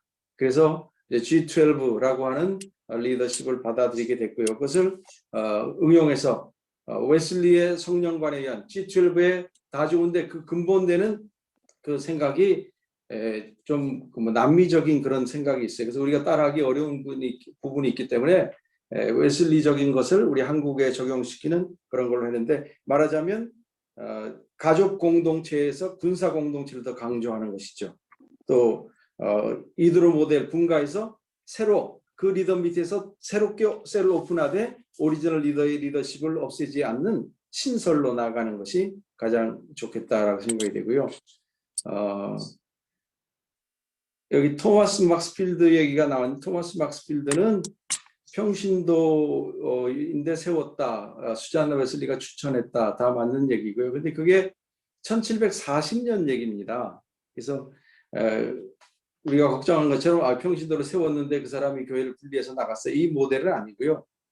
20년 이상 평신도 설교자로 사역을 잘했습니다. 웨슬리와 함께. 물론 토마스 막스필드가 가지고 있는 어떤 상황과 한계가 그렇게 간단한 건 아니고요. 이는 원래 조지 윗필드의 감동을 받았고요. 웨슬리에 의해서 또 죄 문제를 해결받으면서 웨슬리하고도 가까워졌고 웨슬리가 전체 책임자였으니까 웨슬리에게 묶인 사람이었지만 본래 조지 윗필드 사람이었습니다. 근데 조지 윗필드와 웨슬리가 갈라진 것도 하나의 원인이 됐고요. 또 토마스 막스필드의 그 부인이 조지 윗필드의 아주 그 사랑받는 제자였습니다. 그의 열매였고요. 그래서 한 20년 동안 잘 사역하다가 그 다음에 안수를 받습니다. 그러니까 안수받은 후에 사실은 그가 이제 독립적인 사역을 하게 된 것은 20년 후 1760년대 초반에 갈라져 나갔고요. 1763년에 런던에서 독립적인 사역을 했다는 기록이 나옵니다. 그러니까 나중에 뭐 서로 공개 서한을 통해서 주고받고 하면서 갈등이 더 깊어졌지만 그것은 그냥 일반적인 평신도라고 볼 수는 어렵고 목회자가 된 이후에 분리돼서 나간 경우이고 조지 윗필드라고 하는 정말 쉽지 않은 웨슬리가 사랑했고 함께했지만 조지 위필드 쪽도 마찬가지죠. 사랑하고 따랐지만 어떤 신학적인 문제, 신성을 드러난 여러 견해와 스타일이 다르잖아요. 그래서 거기서 나오는 어떤 갈등이 깔려 있고 그 부인도 조지 위필드의 열매였으니까 그런 일들이 같이 있으니까 그렇게 쉽게 평신도가 잘못된 경우라고 얘기할 수는 없고 뭐 항상 평신도가 어느 교회에서나 셀교 아니든 잘못될 수가 있죠. 우리 행복한 교회의 경험을 따지면 분가에서 신설로 가게 됐고요. 처음에 인원수가 중요했습니다. 그래서 인원수 중심에서 최소한 4명, 5명 이상이 모일 수 있도록 가자마자 제가 런던에서 셀을 조정했었는데 처음에는 인원수가 중요했어요. 5명도 안 되는데 어떻게 할까 걱정했는데 나중에 인원수가 중요하지 않다는 것을 깨닫게 해서 리더십 중심으로 가족 공동체에서 군사 공동체로 그리고 G12 시스템으로 전환하면서 혼성셀, 남녀가 같이 하다가 단성셀, 남자는 남자, 여자는 여자끼리 가게 되었고요. 아까도 말씀드린 것처럼 가장 G12로 전환하게 된 큰 이유는 분가로 인한 부작용이었고요. 최단 기간의 분가는 4개월, G12로 전환하기까지는 5년이 걸렸습니다. 그래서 생물학적 이미지를 생각하고 잘 따라가야 된다 생각이 되고요. 네 번째 질문에 대한 답변은 우리 산술적으로 계산해 보면 재밌긴 하지만 산술적으로 계산할 수 없는 거고 영적인 형성이 내가 무엇을 가르쳤느냐보다 그 사람이 무엇이 형성됐느냐가 중요하기 때문에 예수님을 더 주목하고 우리가 나가야 된다 생각이 되고요. 저희는 제1차 교육 3단계의 교육을 구성을 했습니다만 제1단계 9시간짜리 그 1단계 교육 가지고 사실은 거의 다 했습니다. 그게 저는 충분하다는 게 아니라 그걸 가지고도 되고 수련회 등등 여러 기회가 있을 때마다 보충을 했고요. 매 주마다 금요 기도회 마치고 나서 어떨 때는 새벽 1시까지 붙잡고서 제가 리더들과 함께 씨름을 하면서 재교육을 계속했습니다. 성경도 같이 읽고 하면서 재교육하는 과정에 많이 보충을 했지만 기본 교육 9시간이 리더들을 만들었고요. 2년이 지난 다음에야 제가 2단계를 해봤습니다. 2단계는 셀 교육 받은 지가 오래된 리더들이 있으니까 다시 한번 리마인드 시켜주고 그리고 또한 자기 스스로 평가해 보도록 예를 들면 셀 교회에 4가지 방향이 있는데 그런 것을 돌아보도록 해서 위로 하나님과의 관계, 안으로 우리끼리의 친밀성 그리고 2가지가 한국에서는 잘 되죠. 비교적. 근데 잘 안 되는 게 뭡니까? 밖으로 전도. 전도가 쉽지 않은데 전도를 어떻게 잘해야 되는가 점수를 내보는 거 자기가 우리 셀은 어느 정도인가 퍼센테이지도 내보고요. 그리고 제일 마지막 방향성은 앞으로 하니까 또 다른 리더를 길러낸다라고 하는 이 4가지 방향성도 가르쳐주고 그리고 3차 교육은 리더십 교육이었습니다. 끊임없이 계속 성경과 신학을 내용으로 해서 그렇게 했고요. 제일 중요한 얘기는 평신도의 그 이탈 가능성도 그렇지만 제가 중점을 둔 것은 우리가 그런 단어를 사용하는데 영적 DNA라고 사용하잖아요. 행복한 교회의 영적 DNA를 공유하게 하는 일에 집중했습니다. 그래서 행복하고 성결한 삶을 나누는 그런 소그룹이 이루어지기를 기대했고요. 말하자면 전인적인 삶을 나누는 소그룹 그리고 가장 중요한 것은 성결을 핵심 목적으로 삼는다라고 하는 것이 가장 중요한 그런 컨셉이 된다라고 하는 것을 말씀드릴 수가 있겠습니다. 예, 우리 여기까지 말씀드리도록 하겠습니다. 예, 감사합니다. 그러면 좀 참여자들이 좀 오늘은 좀 많으시기 때문에 가급적이면 여러분의 코멘트 최소화해 주시고 또 질문도 포인트만 딱 말씀해 주시면 큰 도움이 될 것 같고 우리 발제자께서도 대답을 하실 말씀이 많으시지만 거기 질문에 적합한 쪽으로 해주시면 간략하게 해주시면 더 많은 분들이 좀 의견을 나눌 수 있을 것 같습니다. 그럼 플로어에서 여러분 자유롭게 질문해 주시죠. 손을 들어 표시해 주셔도 좋고요. 네네, 신성철 목사님. 네, 신학교 학생들과 그 소그룹 모임을 요즘에 이제 갖지 못해서 많이 아쉬웠는데 이 줌을 통해서 소그룹 모임을 다시 시작해야겠다고 하는 도전을 받았고요. 오늘 우리 김석천 목사님의 그 사역 속에서 일어났던 그런 소그룹 운동을 다시 한번 회복해야겠다는 도전을 받은 시간이라서 아주 감사했습니다. 저는 감사의 말씀 드리려고 손을 들었습니다. 감사했습니다. 감사합니다. 감사합니다. 네. 또 손을 들어 표시해 주시지요. 네네. 우리 장기영 박사님 먼저 좀 해주시고 그 다음에 홍건표 목사님 말씀해 주시면 되겠습니다. 런던 행복한교회와 서울 행복한교회에서 성도님들이 실제로 참 그 모임을 소중하게 여기고 행복해하는 그런 모습을 보았는데, 목사님께서 보실 때 다른 교회에서와 달리 이렇게 모임을 가졌을 때 성도님들께 나타난 변화나 또 그 점을 성도들이 어떻게 행복해하는, 어떤 점에서 행복해하고 소중히 여기는지 그 점을 좀 말씀해 주시면 감사하겠습니다. 예, 저도 이제 한국에서는 잘 안 됐다 그랬잖아요. 근데 교회 목회자로서 고민할 게 많잖아요. 뭐 여러 가지 기본적인 거, 건물에도 신경 써야 되고 뭐 여러 가지 신경 쓸 일이 많다 보니까 영국에 왔더니 뭐 영국 교회 빌려 쓰고요. 그렇게 건물 걱정 안 해도 되고, 그때는 뭐 거의 그냥 무상으로 그냥 쓰라 그러니까 그런 고민들 안 하고 지내다가 보니까 또 뭐 이제 은혜가 있었습니다. 우리 뭐 모든 사역에 그렇듯이 하나님의 은혜가 부어져야, 웨슬리가 얘기했듯이 은총이 우리에게 부어져야 되고요. 그리고 은총에 응답할 때 우리가 뭘 할 수 있는 건데, 제가 영국에 처음 와서 저 자신이 많이 달라졌던 것 같고요. 한국에서 뭐 나름 고생도 하고 또 자세도 달라지고 해서 더 이 런던 공동체를 제가 처음 개척했기도 하니까 사랑하는 마음도 있고 해서 그야말로 단순하게 올인 했다, 그렇게 얘기할 수 있고요.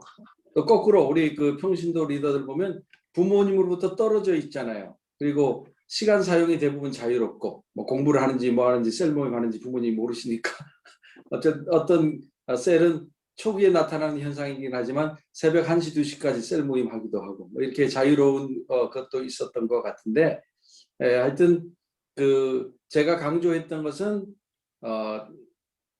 같이 그냥 살아가는 거였어요. 실제로 같이 살아가는 겁니다. 그래서 시내에 많이 살았었는데 윈블던에 교회가 있으니까 윈블던에 아침 기도회를 하려고 이사를 오기 시작했어요. 그래서 최소한 리더들은 전부 윈블던에 집값을 올려놓는다는 얘기가 나올 정도로 신앙촌처럼 올려와서 뭐 남의 집을 빌려서 방을 빌려서 사는 거지만 다 옮겨와서 살고요. 나중에 집을 산 사람도 있고 그렇게 됐는데, 그런 요소가 있었던 거, 함께 산다는 것이 이제 유학생으로서 적용이 되었다는 것이 있고, 그것이 한국으로 옮겨가서도 그대로 되더라고요. 그리고 리더들은 그대로니까 또 뭐 왔다 갔다 하면서도 됐고, 쑥 빼서 여기다 갖고 쑥 빼서 했는데 그 중에서 이제 원리들을 체험하게 됐습니다. 사실은 장점도 있지만 어려운 거는 길어야 3년, 학부의 경우 대학원은 2년도 안 되면 가잖아요. 그러니까 이 정해진 시간 동안에 어떻게 사람을 양육하고 또 리더를 세울 것인가. 사실은 움직이는 집안 위에서 집을 짓는 것처럼 또 어떻게 생각하면 어렵고 부정적인 요소도 있었는데, 그런 것이 서울 행복한 교회 탄생으로 인해서 해소됐고요. 뭐 저쪽에 가서도 하니까 또 다시 오면 되니까 둘이 연결돼 있으니까 이런 과정 속에서 이루어졌다라고 생각이 되는데, 하여튼 단순한 것이 하나의 비결이 아니었나 생각합니다. 단순하게 뭐 학생들이 항상 공부만 하는 건 아니니까요. 뭐 그러니까 시간이 많아요. 근데 특히 우리는 예술하는 학생들이 많았습니다. 예술하는 학생들은 며칠 밤새우면 또 한두 달 쉴 수 있거든요. 또 며칠 밤새우면 탁 창의적인 것만 해서 작품에서 포트폴리오 내고 하면 되니까, 그런 것도 좀 뭐 사회과학, 인문과학 하는 사람이 많으면 따지기만 하면 되는데, 그런 어떤 아티스트들이 많았던 것도 이유가 됐던 것 같고, 제 마음에 사랑이 부어져서 정말 사랑했어요. 제가 그리고 한 15년 이상을 오갔는데 전혀 힘들지 않았다면 거짓말이지만 제가 힘들어, 내가 컨디션도 안 좋은데 어떻게 한국 가서 사역하지, 어떻게 다시 영국에 돌아가서 사역하지 라고 생각해 본 적은 거의 없습니다. 최소한 제 기억에는 없고요. 항상 가슴에 뜨거운 마음으로, 기대하는 마음으로 이제 한국 가면 또 리더들 만나는구나, 영국 가면 또 리더들을 만나는구나. 그리고 저희 집사람이 항상 비난하는 거, 당신은 한번 떠나면 뒤를 돌아다보질 않아. 전화도 잘하지 않고 거기에 집중한다. 그런데 그런 어떤 단순함과 집중함이 그들로 인해서 나에게도, 저는 같은 목회자였지만 회중이 달라지니까 그룹이 달라지고 환경이 달라지니까 저에게 그런 마음이 더 들어왔고 그래 신뢰하고 그렇게 함께할 수 있었던 그런 것이 아닌가 생각이 되는데 한국에서도 비슷했습니다. 그러니까 이것은 어떤 꼭 환경적인 요소만은 아니지 않는가. 그리고 한번 맺어진 아까도 얘기했지만 리더들하고 그리고 제일 제가 그 강조한 것은 1년에 제일 큰 행사가 선교였거든요. 주로 동유럽을 갔는데 동유럽을 거의 뭐 많이 다녔죠. 대부분 나라 갔다 이렇게 얘기할 수 있는데 그 선교가 굉장히 도움이 됐습니다. 함께 외국을 여행하는 경험일 뿐 아니라 그게 은혜의 여행이잖아요. 그야말로 성령의 역사하시는 것을 직접 눈으로 보면서 전도가 중심이 돼서 다니는 그 선교를 통해서 많은 영적 DNA를 공유하게 된 것이 아닌가 그렇게 생각이 됩니다. 네, 감사합니다. 길어졌어요. 네, 홍 목사님 말씀해 주시죠. 여러 가지 여건상 인사는 생략하고요. 우리 김석천 목사님이 하시는 런던 행복한 교회, 또 서울에는 행복한 교회, 짧지만 제 아들이 두 교회 다 다녔거든요. 그래서 내용을 제가 잘 알고 있고 참 부러운 마음을 많이 가지고 있어서 한 7년 전쯤에 우리 김 목사님이 하시는 오늘 강의한 것을 기초로 하는 강의를 제가 빌려가지고 목회하면서 접목을 하려고 애를 많이 썼습니다. 근데 아까 우리 김남식 목사님이 말씀하는 것 중에 한국 교회의 목회 현장이 상황화에 관한 말씀을 하셨는데 저 나름대로 노력을 참 많이 했는데 이 셀 교회로 전환해 간다는 것이 참 어렵더라고요. 근데 제가 이걸 생각하면서 이제 기억나는 것 중에 하나가 우리 성결교회가 전도를 하기 위해서 세워진 교회였다가 1921년에 교회로 조직을 바꾸고 그리고 한 7년쯤 후에 이명진 목사님이 교회로 바꾼 것에 대한 좀 아쉬움이 있으셨는지 목회 본위의 교회가 되면 타락한다. 전도 본위의 교회가 돼야 된다는 것을 할천에 쓰신 것이 있거든요. 그래서 우리가 지금 목회에 관한 개념을 좀 바꿔야 되고 목회자들은 성도들은 교회론을 바꿔야 되지 않는가 하는 이런 생각을 해봅니다. 질문의 요점은 이 한국 교회 목회 현장에서 이 셀처치 접목하기가 참 어려운데 뭐 뾰족한 답을 찾기가 쉽지는 않겠지만 우리 김 목사님에게 무엇이 답인가 좀 우문 같은 질문을 한번 해보고 싶습니다. 예. 제가 그 뾰족한 답을 내기는 어렵겠지만 제가 그 생각하고 경험한 바를 기초로 하여튼 답을 해본다고 한다면 전도가 중요하지만은 그러나 이 셀은 전도하는 소그룹은 아닙니다. 그러니까 웨슬리의 경우에 보면 전인적인 삶을 나는 소그룹이었고요. 아주 우연하듯이 탄생된 뉴룸 그 브리스톨에 있는 그 새로운 회당에 빚을 갚기 위한 어떤 아이디어가 나와가지고 뭐 이렇게 하다가 보니까 처음에 물질 걷는 것도 중요해서 리스트 위에 나오잖아요. 그러다가 웨슬리가 한 5년 후에 정리를 해가지고 다시 정리할 때는 영적인 필요를 앞으로 가게 해서 클래스 미팅이 생겨나면서 유익하게 된 점들을 잘 정리하고 활용해 나가는데요. 전인적인 삶을 나누는 소그룹이라는 것과 함께 또 이 부정적인 요소가 많아요. 우리 한국 교회 뭐 교회 다니지 않아도 있습니다. 교회에 대한 안티가 있고요. 부정적인 요소가 있어서 우리가 참 목회자로서 참 책임을 느끼게 되는데 런던 행복한 교회 초기의 리더들은 대부분 런던에서 예수님을 믿은 사람이 퍼센테이지가 많았습니다. 그리고 새로 오는 신자들도 그랬습니다. 그래서 그게 가능했던 게 아닌가. 아까 질문에 대한 대답이기도 한데요. 그게 가능했던 것이 아닌가 생각하는데 하여튼 목사님 자제 또 장로님 자제 무슨 안수 집사님 자제들이 오시면 제가 일단 굉장히 주의 깊게 보았습니다. 왜냐하면 부정적인 요소가 그 안에 너무 많이 들어있기 때문에 잘 적응을 못해요.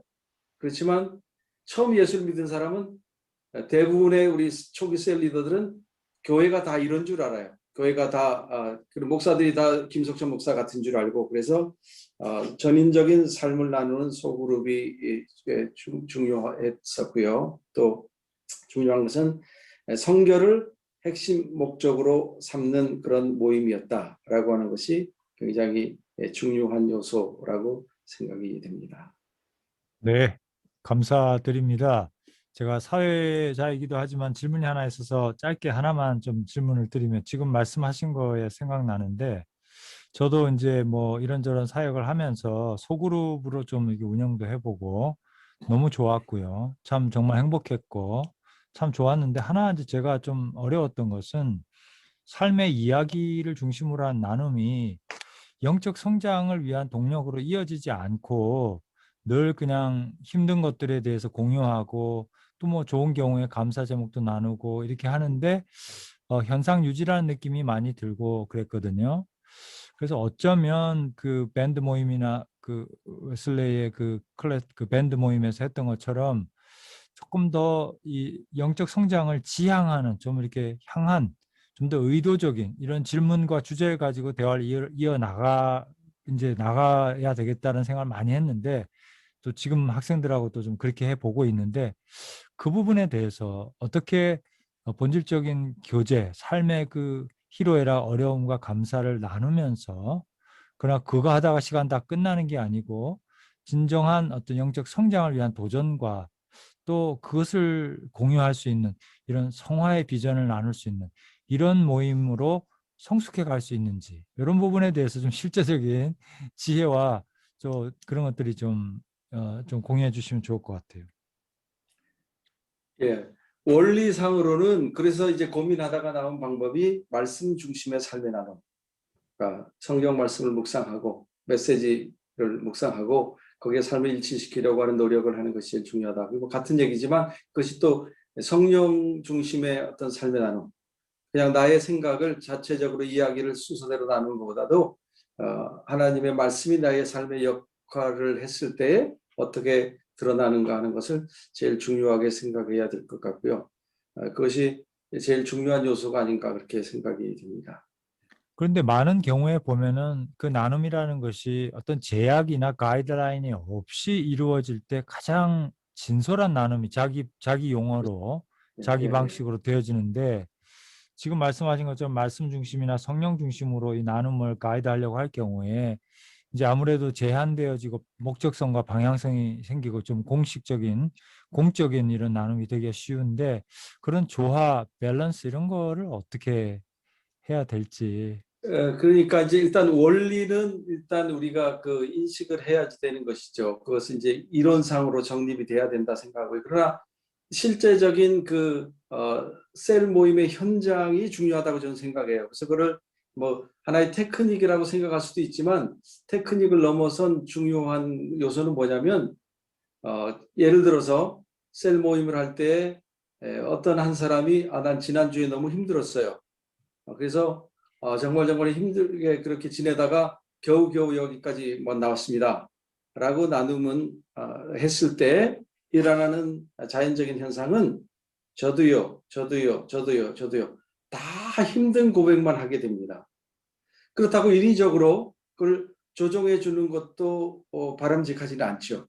그래서 이제 그 하나의 분위기라고 볼 수 있는데 그 분위기가 중요한 건데 그 분위기를 형성할 수 있는 방식이 어디에 있냐면 자기 자신에게 있다고 저는 생각합니다. 그러니까 그 말이 무슨 말이냐면 실제적으로 어떤 한 사람이 다 힘들게 어려운 경험을 했어요.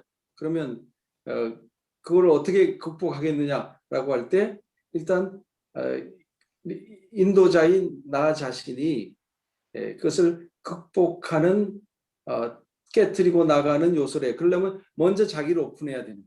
그러니까 리더가 그런 날은 리더가 자기가 먼저 나눔을 하는 게 좋습니다. 분위기가 쫙 깔아져 있고 이거 뭐 완전히 다 이제 깨졌어. 우리 셀 뭐 하나가 아버지가 돌아가셨어. 근데 뭐 우리 아버지 돌아가신 거와 같아. 그래서 막 전부 다 그냥 초상집처럼 됐어요. 그럴 때는 깨트리는 방법이 리더가 솔선수범해서 그 가운데 의미를 찾아내면서 나는 이렇게 해석하고 이겼다.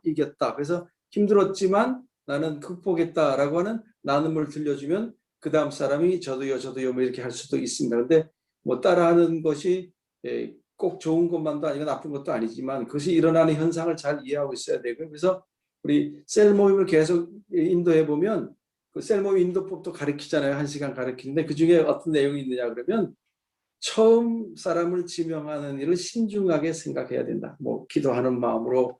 근데 그러니까 되게 경험 있는 셀 리더는 처음 나눔을 할 사람은 삥 둘러 앉았는데 꼭 리더인 자기부터 시작하는 것도 아니고요. 리더 왼쪽부터 시작해 자기까지 오게 하는 것도 아니고 처음 나눔을 할 사람을 누군가를 지적해야 되는가에 굉장히 신경을 쓰고 있습니다. 그러니까 이미 사람들이 모였을 때 밥 먹고 나누고 할 때도 오늘 누가 컨디션이 좋은가 혹은 누가 컨디션이 나빴지만 지금 막 회복되고 있어 따끈따끈한 나눔을 나눌 수 있을까를 잘 보고 있다가 그 사람을 콕 집어서 시키는 거죠. 그래서 어떨 때는 그래서 그 사람부터 오른쪽으로 어떨 때는 그 사람부터 왼쪽으로 하지만 어떨 때는 그 사람 콕 뛰어서 내 옆으로 오고 이거를 그야말로 우리 젊은이들 말로 예술적으로 잘해야 되는데 그것이 그냥 예술적으로 오랜 경험에서 나온 게 아니라 성령 안에서 깨어 있을 때 아까 얘기한 것처럼 초기에 얘기한 것처럼 영적 분별력 사도행전 15장에 나오는 것처럼 영적 분별력 그냥 대화만 하고 토론만 했는데 회의를 하고 손들지 않았는데 결론이 나잖아요. 그런 것처럼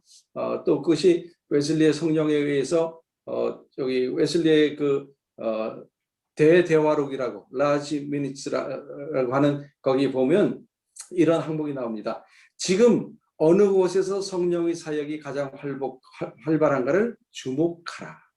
그리고 그 논제를 가지고 토론들을 했어요. 모여서. 그러니까 지금 그게 우리 셀 모임을 인도하는 지도자에게 중요한 거예요. 지금 누가 성령의 역사 가운데 가장 활발하게 지금 좋은 은혜를 받고 있는가를 첫 나눔이 굉장히 중요합니다. 그래서 첫 나눔을 하거나 누구를 시키거나 컨디션 좋은 사람을 시키거나 아니면 자기가 하거나 그렇게 하는 것이 해법이라고 저는 생각을 합니다. 아유, 귀한 나눔 감사드립니다. 우리 최동기 교수님. 예, 우리 김석천 목사님 강의 정말 잘 들었습니다. 저는 학교에서 제가 소그룹의 이론과 실제 이런 수업을 제가 가르치고 있거든요. 그래서 물론 이제 저도 웨슬레 사역에서 소그룹 사역의 원리들을 이제 수출하고 또 그것을 학생들과 나누는 그런 같이 이제 공부하는 일들을 하는데 그래서 오늘 목사님의 강의를 좀 듣고 싶었습니다.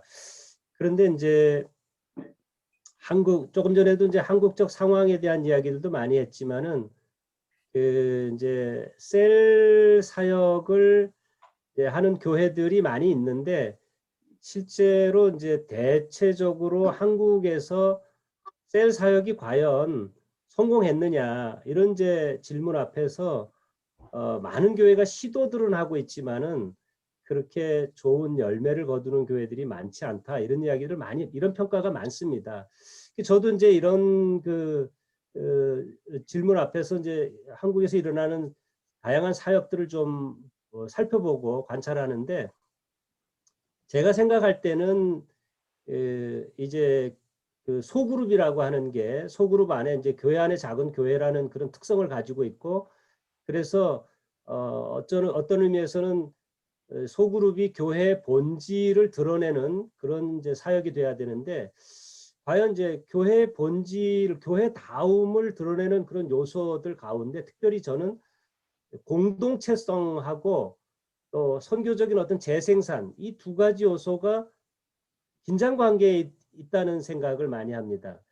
공동체성도 중요하고 뿐만 아니라 전도하고 선교해서 더 하나님의 백성들이 더 증식되는 것도 중요한데 이 두 가지를 어떻게 지혜롭게 잘 균형 있게 가져갈 건가라고 할 때 많은 교회들이 이제 특히 이제 G12 같은 사역들을 하는 교회들 보면은 G12가 이제 워낙 강력하다 보니까 여러 가지 그 프로그램들이 이렇게 빠듯하게 이제 돌아가고 또 일정한 기간이 지나면은 재생산을 해야 되고 하는 압박감을 상당히 가지는 것 같습니다. 그래서 저는 오히려 좀 한국적인 상황화에서는 좀 한국적으로 좀 재해석하고 좀 융통성 있게 좀 받아들이는 것이 중요하다고 생각이 되는데 그걸 이제 너무 그 압박감을 가지고 이렇게 그냥 그대로 프로그램을 돌리다 보니까 결국엔 잘 안 돼 가지고 그냥 헛바퀴만 돌다가 포기하는 경우가 이제 많다는 생각이 듭니다. 그래서 저는 질문을 드리자면은 목사님 이제 소그룹 사역에 대해서 굉장히 전문가이시고 굉장히 깊이가 있으신 것 같은데 이런 공동체성과 재생산 여기에 대해서 목사님 사역은 어떻게 이 문제를 이런 갈등 관계를 극복하고 또 정말 교회 소그룹을 통해서 교회다운 교회의 모습을 구현하시는가 궁금해졌습니다. 네, 고맙습니다. 우리 교수님 말씀하신 것에 그런 어떤 그 고민과 문제성에 저도 동감하면서요, 그 고민을 계속 하고 있습니다. 제가 뭐 시원한 해답을 가지고 있지는 않지만 제가 바라볼 때 우리 한국에 있는 대부분의 교회들이 셀 교회를 시작하면서 성공에 이르지 못하고 자꾸 그 어려움을 겪는 제일 근본적인 이유는 원리를 따라가지 않고 프로그램을 따라가거나 시스템을 앞세웠기 때문이라고 생각을 합니다. 시스템은 9시간의 교육 중에서 셀 시스템이 들어있는데요. 그 과는 수도 없이 바뀌었습니다. 우리가 그만큼 변화무쌍하게 바꿔가는 거죠. 필요를 따라가고 또 아닌 것은 내려놓고 하면서 계속 셀 시스템이 바뀌는데 크게 얘기하면 분가라고 하는 편안한 셀에서 G12라고 하는 좀 더 전도성이 강한 강력한 리더십을 요구하는 그런 걸로 바뀌어간 거죠. 근데 우린 정확하게 G12는 아니었습니다. G12의 리더십을 차용해서 예수님 성경 그리고 웨슬리의 성령관으로 한번 재해석해서 사용했으니까요. 근데 원리를 따라가지 않고 프로그램을 따라가면서 실패한다는 것과 함께 그 웨슬리의 셀이 쇠퇴한 이유와 관련해서 부흥주의라고 하지만 오늘날 우리 한국의 상황화 시켜보면요. 그것은 교회 성장학입니다. 잘못된 교회 성장학, 인위적이고 물질주의적인 풍요의 신학에 근거한 교회 성장학이 제일 발목을 잡고 있다고 생각하고요. 대부분 셀교를 시작하는 동기들이 교회에 어떤 어려움이 있으니까 이걸 타개해보는 어떤 성장의 하나의 모티브를 마련하기 위해서 성장의 수단으로 소그룹을 사용하는데 그렇게 해도 뭐 유익이 있을 수 있죠. 또 안 하던 거 새로운 거 하니까 그리고 평신도가 세워지니까. 그러나 그것이 주요 목표가 될 때는 재생산이라는 문턱에 막혀갖고 못하게 되거든요. 그래서 좀 연령층이 높거나 편안한 오랜 전통을 가진 그런 교회는 G12는 시도하면 안 됩니다. 실패할 가능성이 많고요. 목회자가 많이 스터디를 하고 경험을 쌓고 스스로 제가 그런 경우인데 구역장 한 번도 안 해보고 저는 신학교 갔다가 목사가 됐기 때문에 저 모든 말씀을 읽으면 다 어떻게 설교할까만 생각했고 어떤 나에게 적용하고 뭐 하는 것을 그렇게 깊이 하지 못했던 것 같아요. 그래서 제일 먼저 그 셀교를 하면서 제일 어려웠던 것은 어떻게 나를 내려놓는가. 어떻게 평신도에게 이양하는가라고 하는 것이었고요. 그러나 계속하면서 아쉬운 것은 이건 아닌데 니들이 해봐 근데 안 하고 있는 거를 어떻게 하지 하는데 G12가 저게 해답을 준 건 사실입니다. 강력한 리더십. 이게 지금 전쟁인데 군사 공동체, 가족 공동체라는 점에 있어서는 좋지만 군사 공동체 적군이 왔는데 자 우리 언제 저들과 한번 싸울까 뭐 무슨 무기를 가져갈까 자 얘기해봐라 아들아 딸아 이럴 수는 없잖아요. 그러니까 강력한 돌격 앞으로 지금 자 후퇴 명령을 내려야 되는 최고 책임자로서 그런 두 가지 방향성에 대해서 전도라고 하는 동력과 또 다른 리더 양육이라는 것이 굉장히 중요한데 아까 말씀하신 대로 우리의 공동체성이라는 것과 선교라고 하는 것은 상반되는 방향성을 가지고 있지만 이것이 하나 될 수 있는 가능성이 있다라고 저는 생각하는데요.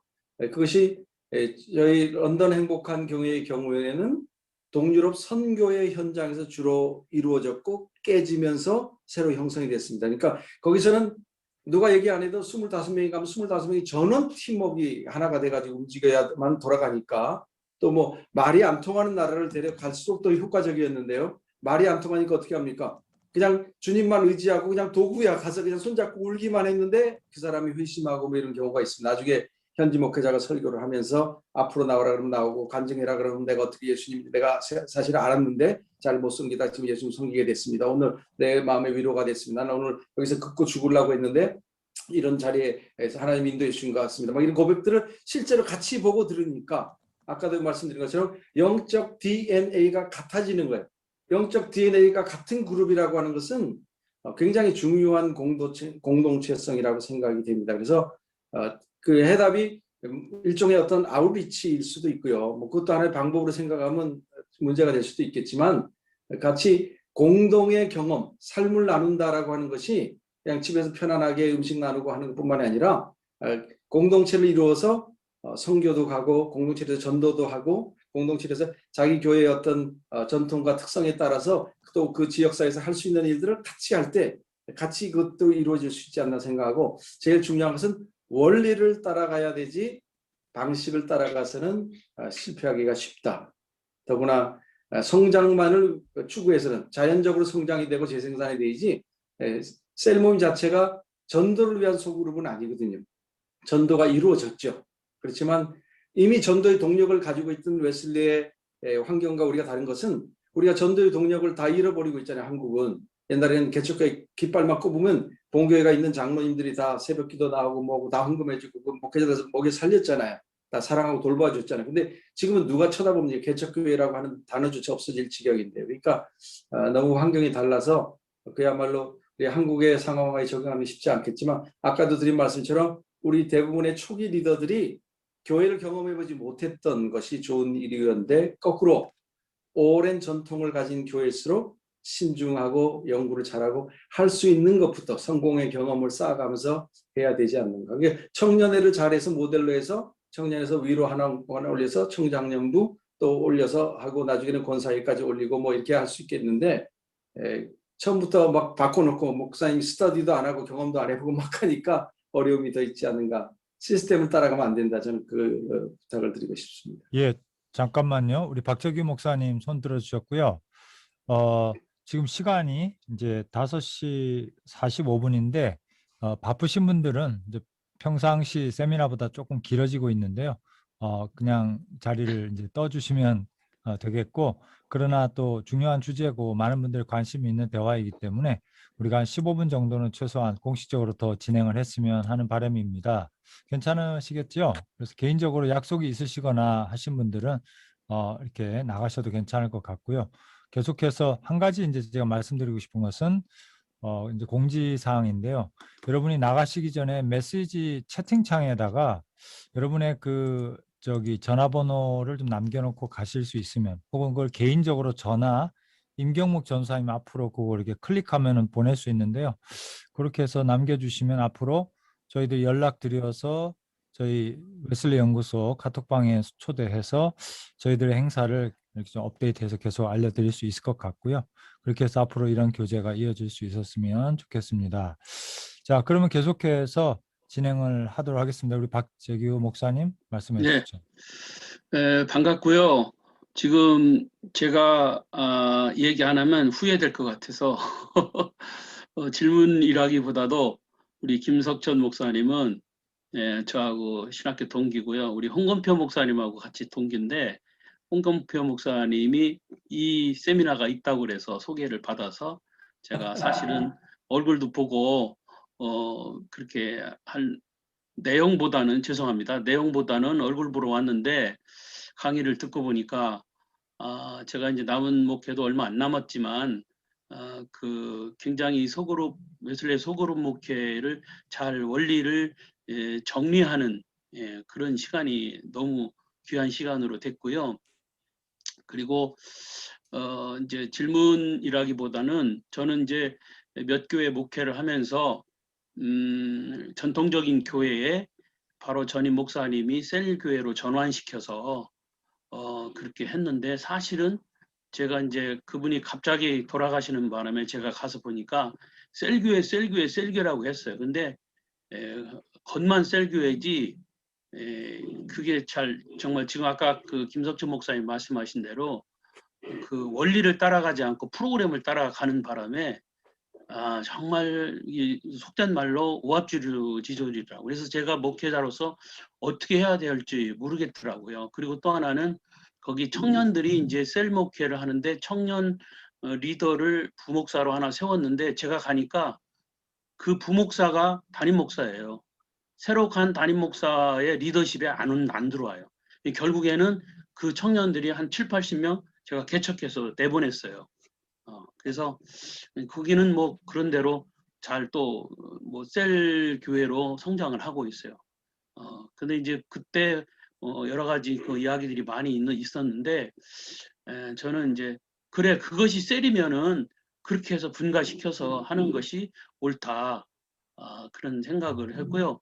어쨌건 이제 지금은 제가 이제 이렇게 작은 교회에 와가지고 남은 목회 하는데 케이스 바이 케이스 같아요. 그러니까 사람도 그 사람에 따라서 이 원리를 잘 적용하면 정말 180도 변화가 돼서 변화된 삶을 사는 사람이 있고 어떤 사람은 이 원리를 얘기를 해줘도 자기하고 스타일 안 맞다고 또 나가는 사람도 있고 또 자기를 고집하고 또 교회를 막 또 흔들고 시끄럽게 하는 사람도 있고 뭐 가론유다 있는 것처럼 저는 그렇게 생각합니다.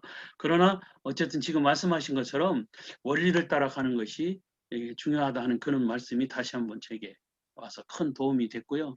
저는 질문이라기보다도 이렇게 인사하고 또 고맙다는 말씀 드립니다. 고맙습니다. 네, 대단히 감사합니다. 반갑습니다. 예, 저희 그 모임이 끝나면 그 동기들 빼놓고는 다 나갈 테니까 여러분 남으셔서 세포를 풀으시면 될 것 요청하려고 같습니다. 그랬는데. 예. 자, 그러면 또 계속해서 질문이나 코멘트. 네, 우리 권영준 목사님. 아유, 반갑습니다. 오랜만입니다. 네, 반갑습니다. 목사님, 그 축적된 셀 목회 노하우 짧은 시간에 잘 전해주셔서 감사드립니다. 참 좋고 유익한 내용인데요. 그 마지막에 그 셀 분가에 대해서 조금만 질문을 드리고 싶은데요. 거기 어려움이 있으셔서 이제 G12 모델로 하셨다 이렇게 말씀하셨고, 또 부연해서 이제 셀을 동성으로 이렇게 다 이렇게 조직하신 걸로 이야기하셨습니다. 그래서 이제 셀이나 또는 이제 G12나 아니면 뭐 가정교회에서 하는 목장이 다 조금씩 다른데 지금 현재 그 분가하는 부분에 있어서 G12 모델을 사용하셔서 하시는 건지 동성으로 계속 모임을 진행하시는 건지 거기에 대해서만 좀 말씀해 주시면 좋겠습니다. 조금만 부연해 주시면 감사하겠습니다. 오랜 경험에 의해서 아까 말씀드린 것처럼 처음에 저희가 세칭 이드로 모델 그냥 둘씩 해서 또 반 가르고 안에서 리더가 잘한 사람에게 말하자면 헬퍼죠. 헬퍼에게 잘라주고 하는 그런 모델로 저희가 5년을 갔습니다. 그리고 지금부터 한 거의 20년 전이죠. 15년, 20년 전에 저희가 G12 시스템을 받아들이게 된 이유가 제가 그 부작용 때문이라 그랬는데, 그러나 우리 한국을 생각하면 연세가 좀 있고 교회 역사가 좀 오래된 교회, 목사님도 뭐 교회 역사가 제법 됐을 거 아니에요. 그렇죠? 그런 교회 목회하시는 분들은 G12를 바로 시도하기가 어렵습니다. 우리도 5년간 하다가 했어요. 분가가 유익했고요. 그러니까 예수님이 원하신다, 또 다른 셀 리더를 길러야 된다라고 하는 그 성경적 당위성을 강조하면서 밀어붙여서 됐습니다. 그래서 뭐 한 셀이 둘 셀, 그 셀에서 또 재분가가 이루어졌으니까요.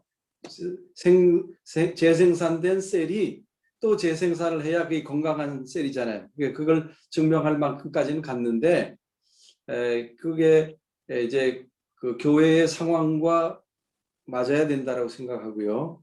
편안한 분가를 가지고서도 뭐 반씩 나눈다, 뭐 나누기 중요한 게 아니라 재생산을 할 수 있느냐 없느냐가 중요한 거예요. 그러니까 아까도 얘기한 것처럼 분가에 이르지 못하는 이유가 뭔가를 잘 분석해서 그 요소를 해소하고 분가를 가면, 분가만 계속하면요, 뭐 약간의 부작용입니다. 사실 부작용이 있지만 교회는 계속 건강하게 나갈 수 있고요, 속으로는 성장할 수가 있습니다. 그래서 분가를 경험하지 못하면 굉장히 어려워지죠. 다음으로 나가기가 어려우니까 재생산, 살아있음을 증명할 수 있는 재생산이 되도록 하는 일에 목회자의 리더십이 제일 집중되어야 하고요.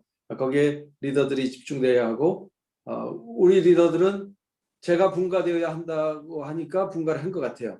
그래서 처음 분가를 제가 아직도 잊을 수가 없는데 런던에서는 보기 드문 아주 그 여름날의 날씨가 한 6월 달쯤에 방학을 하기 전에 갑자기 날이 더워졌어요. 막 바닷가를 걷는 것처럼 가는데 제가 막 하늘을 나는 것처럼 막 제가 아직 분가를 못 해봤어요. 한국에서는. 근데 영국에서 제가 해본 걸 얘기한 게 아니라 해보지 않은 걸 강조했거든요. 그리고 할 수 있다 그랬더니 진짜 하는 거야. 두 셀이 동시 분가인데 한 셀의 리더십이 앞섰기 때문에 이 친구를 먼저 앞서서 그 분가를 하게 했는데 이 친구는 한 12명 정도 되지만 너무 깊어서 밤을 새서 계속 그 밤 늦게까지 셀 모임을 하니까 쉽지가 않고 뭐 방에 12명 앉기도 어렵지 않습니까? 그래서 분가를 허락했고요. 또 한 셀은 18명이 갔어요. 그래서 이게 도저히 이건 안 된다 해서 두 셀이 동시 분가를 해서 한 주 차이로 분가를 했는데 분가가 나쁜 게 아니고요. 제가 말한 데 어폐가 있고 또 오해가 있을 수 있는데 그 모델 가지고도 끝까지 갈 수 있습니다. 그리고 뭐 기회가 되면 제가 아까 얘기한 또 다른 기회가 되면 목회자들을 위한 시간에서 특히 우리 젊은 목회자들을 대상으로 9시간 교육 내용이 무엇인가 원리를 한번 나누고 싶은 생각도 있는데 그걸 그대로 따라하는 것은 쉽지가 않아요. 그래서 각각의 교회 환경이 다르니까 잘 그것을 적용해서 하는 그런 목회자의 지혜가 필요하다 그렇게 생각이 됩니다. 현재 혼성셀을 더 저렇게 많이 강조하시나요? 아니면 동성으로 그냥 묶어서 하시나요? 뭐 그러니까 한 후반기 처음에 한 5년간만 단성셀, 혼성셀을 했었고요. 그 다음에 단성셀로 했습니다. 왜냐하면 혼성셀은 가족적이죠. 그야말로 정말 부드럽습니다. 서로 아주 그 좋은 그 모습인데 그러나 중요한 것은 단성셀이 되어야만 강력할 수가 있어요. 그래서 예, 단성셀을 점점 강조하게 될 수밖에 없는 것이죠.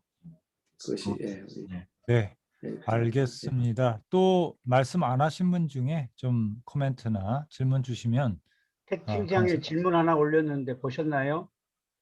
우리 저기 김석전 목사님 채팅창에 그 지금 홍 목사님 올려주신 질문이 있거든요. 제 거에 안 보여가지고요. 네, 제가 읽어봐 드릴게요.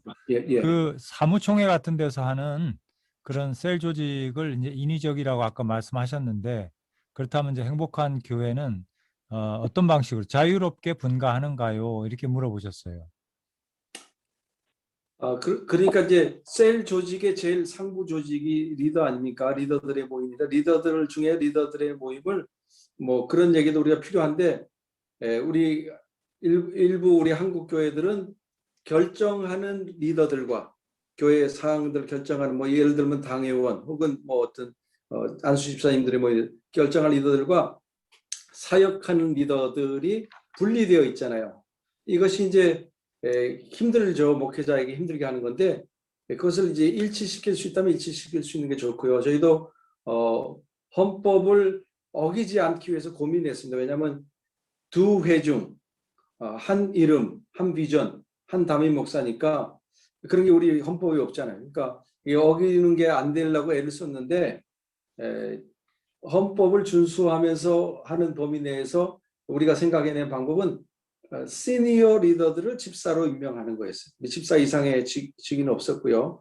시니어 리더들이 집사가 돼서 그 사람들이 결정을 하도록 그 사람들이 재직회를 해서 교회 사항을 결정하도록 하니까 그런 일이 별로 어려움이 없었는데 이미 재직이 있고 다 구성된 교회들은 신중하게 해야 됩니다. 그러나 끊임없이 담임 목회자가 노력해야 할 것은 이 결정하는 조직과 사역하는 조직이 단순화되고 일치가 되면 사역하기가 쉽고요. 아니면 딴지가 걸리죠. 어려워지니까. 그렇고 우리 아까 혼성셀, 단성셀도 혼성셀은 엄마도 있고 아빠도 있고 아들도 있고 딸도 있는 것처럼 화목하고 좋습니다. 가정 공동체라고 하는 측면에서는 정말 더할 나위 없이 좋죠. 그러나 어떤 상황에 대해서 싸우고 나가서 이겨야 되는 어떤 그런 일을 하기 위해서는 결코 쉽지 않거든요. 그래서 사역을 위해서는 계속 그 전투 공동체로서 군사 공동체로 나아가야 될 그런 필요가 있다. 그렇게 생각이 듭니다.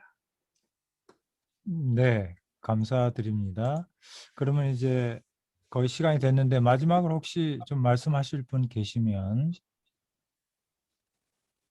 말씀 주시죠. 예.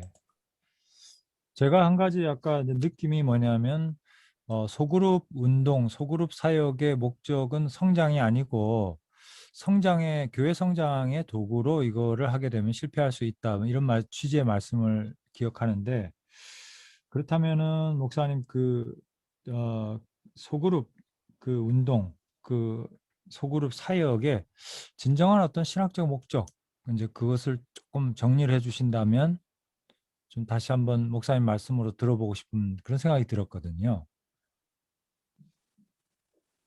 예, 소그룹의 목적이라고 우리가 제안을 해서 이제 생각을 할 때, 저는 이제 같이 살아가는 거다, 삶을 나누는 것이다, 이렇게 이제 정의를 하는데요. 그 이유가 성장은 나쁘다든가, 성장은 그렇게 필요하지 않다든가 하는 것이 아니라, 정말 또 이제 건강이라고 해서 또 다른 컨셉을 사용하기도 하지만은 사실은 제일 쉬운 방법이 정말 하나님께서 우리에게 주신 그 삶을 함께 살아가는 것보다 더 행복하고 성결한 일은 없다라고 하는 측면에서 저는 이 삶을 나눈다라고 하는 개념을 더 확대시켜서 이야기하고 싶고요. 그것이 꼭 소그룹이 아니라도 해야 되지만 가장 효율적인 방법이 소그룹을 통해서 하는 것이 아닌가 생각하고, 모든 교육 훈련도 저희는 다 소그룹으로 합니다. 그래서 세례 교육도 3명이 되든지 5명이 되든지 한 사람만 놓고 하는 것보다 여럿을 놓고 하는 게 좋더라고요. 그래서 지도자 만들 때도 그렇고 모든 교육 훈련을 다 소그룹 중심으로 해가지고 하고, 많으면 나눠서 하고요. 이렇게 하는 게 제 가장 교회다움을 나타낼 수 있는 그런 방법이 아닌가, 그렇게 저는 생각을 합니다. 예, 감사합니다. 저는 이제 거기에 조금 관심을 더 가진 이유가 뭐냐면 개인적으로도 그렇고 시대적인 정신, 어떤 신학적인 흐름도 교제와 공동체성을 많이 강조하는 쪽으로 지금 흘러가고 있지 않습니까? 그래서 삼위일체 신학도 소위 말하는 소셜 트리니티, 사회적 삼위일체론을 나오면서 결국 그것은 하나님의 삼위일체를 공동체성으로 영원한 교제로 페리코레시스라고 하고 이러면서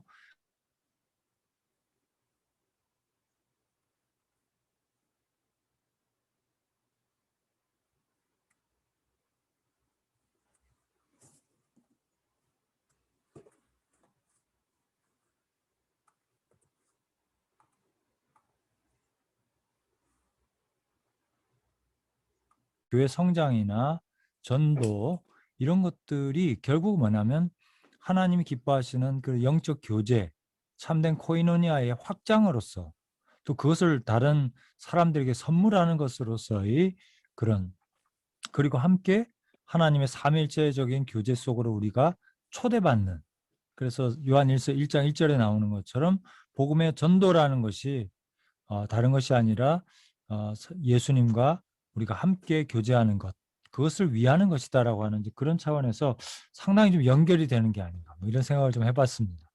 예, 감사드리고요.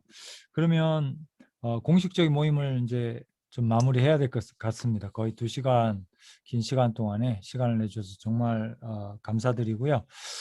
아쉽지만 여러분 그리고 한 가지만 더 공지를 드리면 3월 4일 날 거의 이제 매월 첫 주 목요일 날 우리 한국 시간으로 11시에 우리 조정남 총장님과 우리 장기영 박사님이 인도하는 우리 설교 읽기가 있습니다. 웨슬리 설교 읽기 모임이 있습니다. 굉장히 부담이 없고 웨슬리의 설교 한 편을 읽습니다. 같이 그냥 쭉 읽는 거예요. 읽고 그다음에 전문가들의 이제 그런 코멘트를 통해서 웨슬리 신학을 이해하고 그의 정신을 이해하는 굉장히 좋은 시간인데, 여러분 시간 내실 수 있으면 또 그 모임에도 참석해 주시고, 그다음 아직 확정되지는 않았지만 3월 중순의 말 정도에는 다시 한번 또 우리 웨슬리 신학 세미나로 여러분 찾아뵙도록 그렇게 하겠습니다.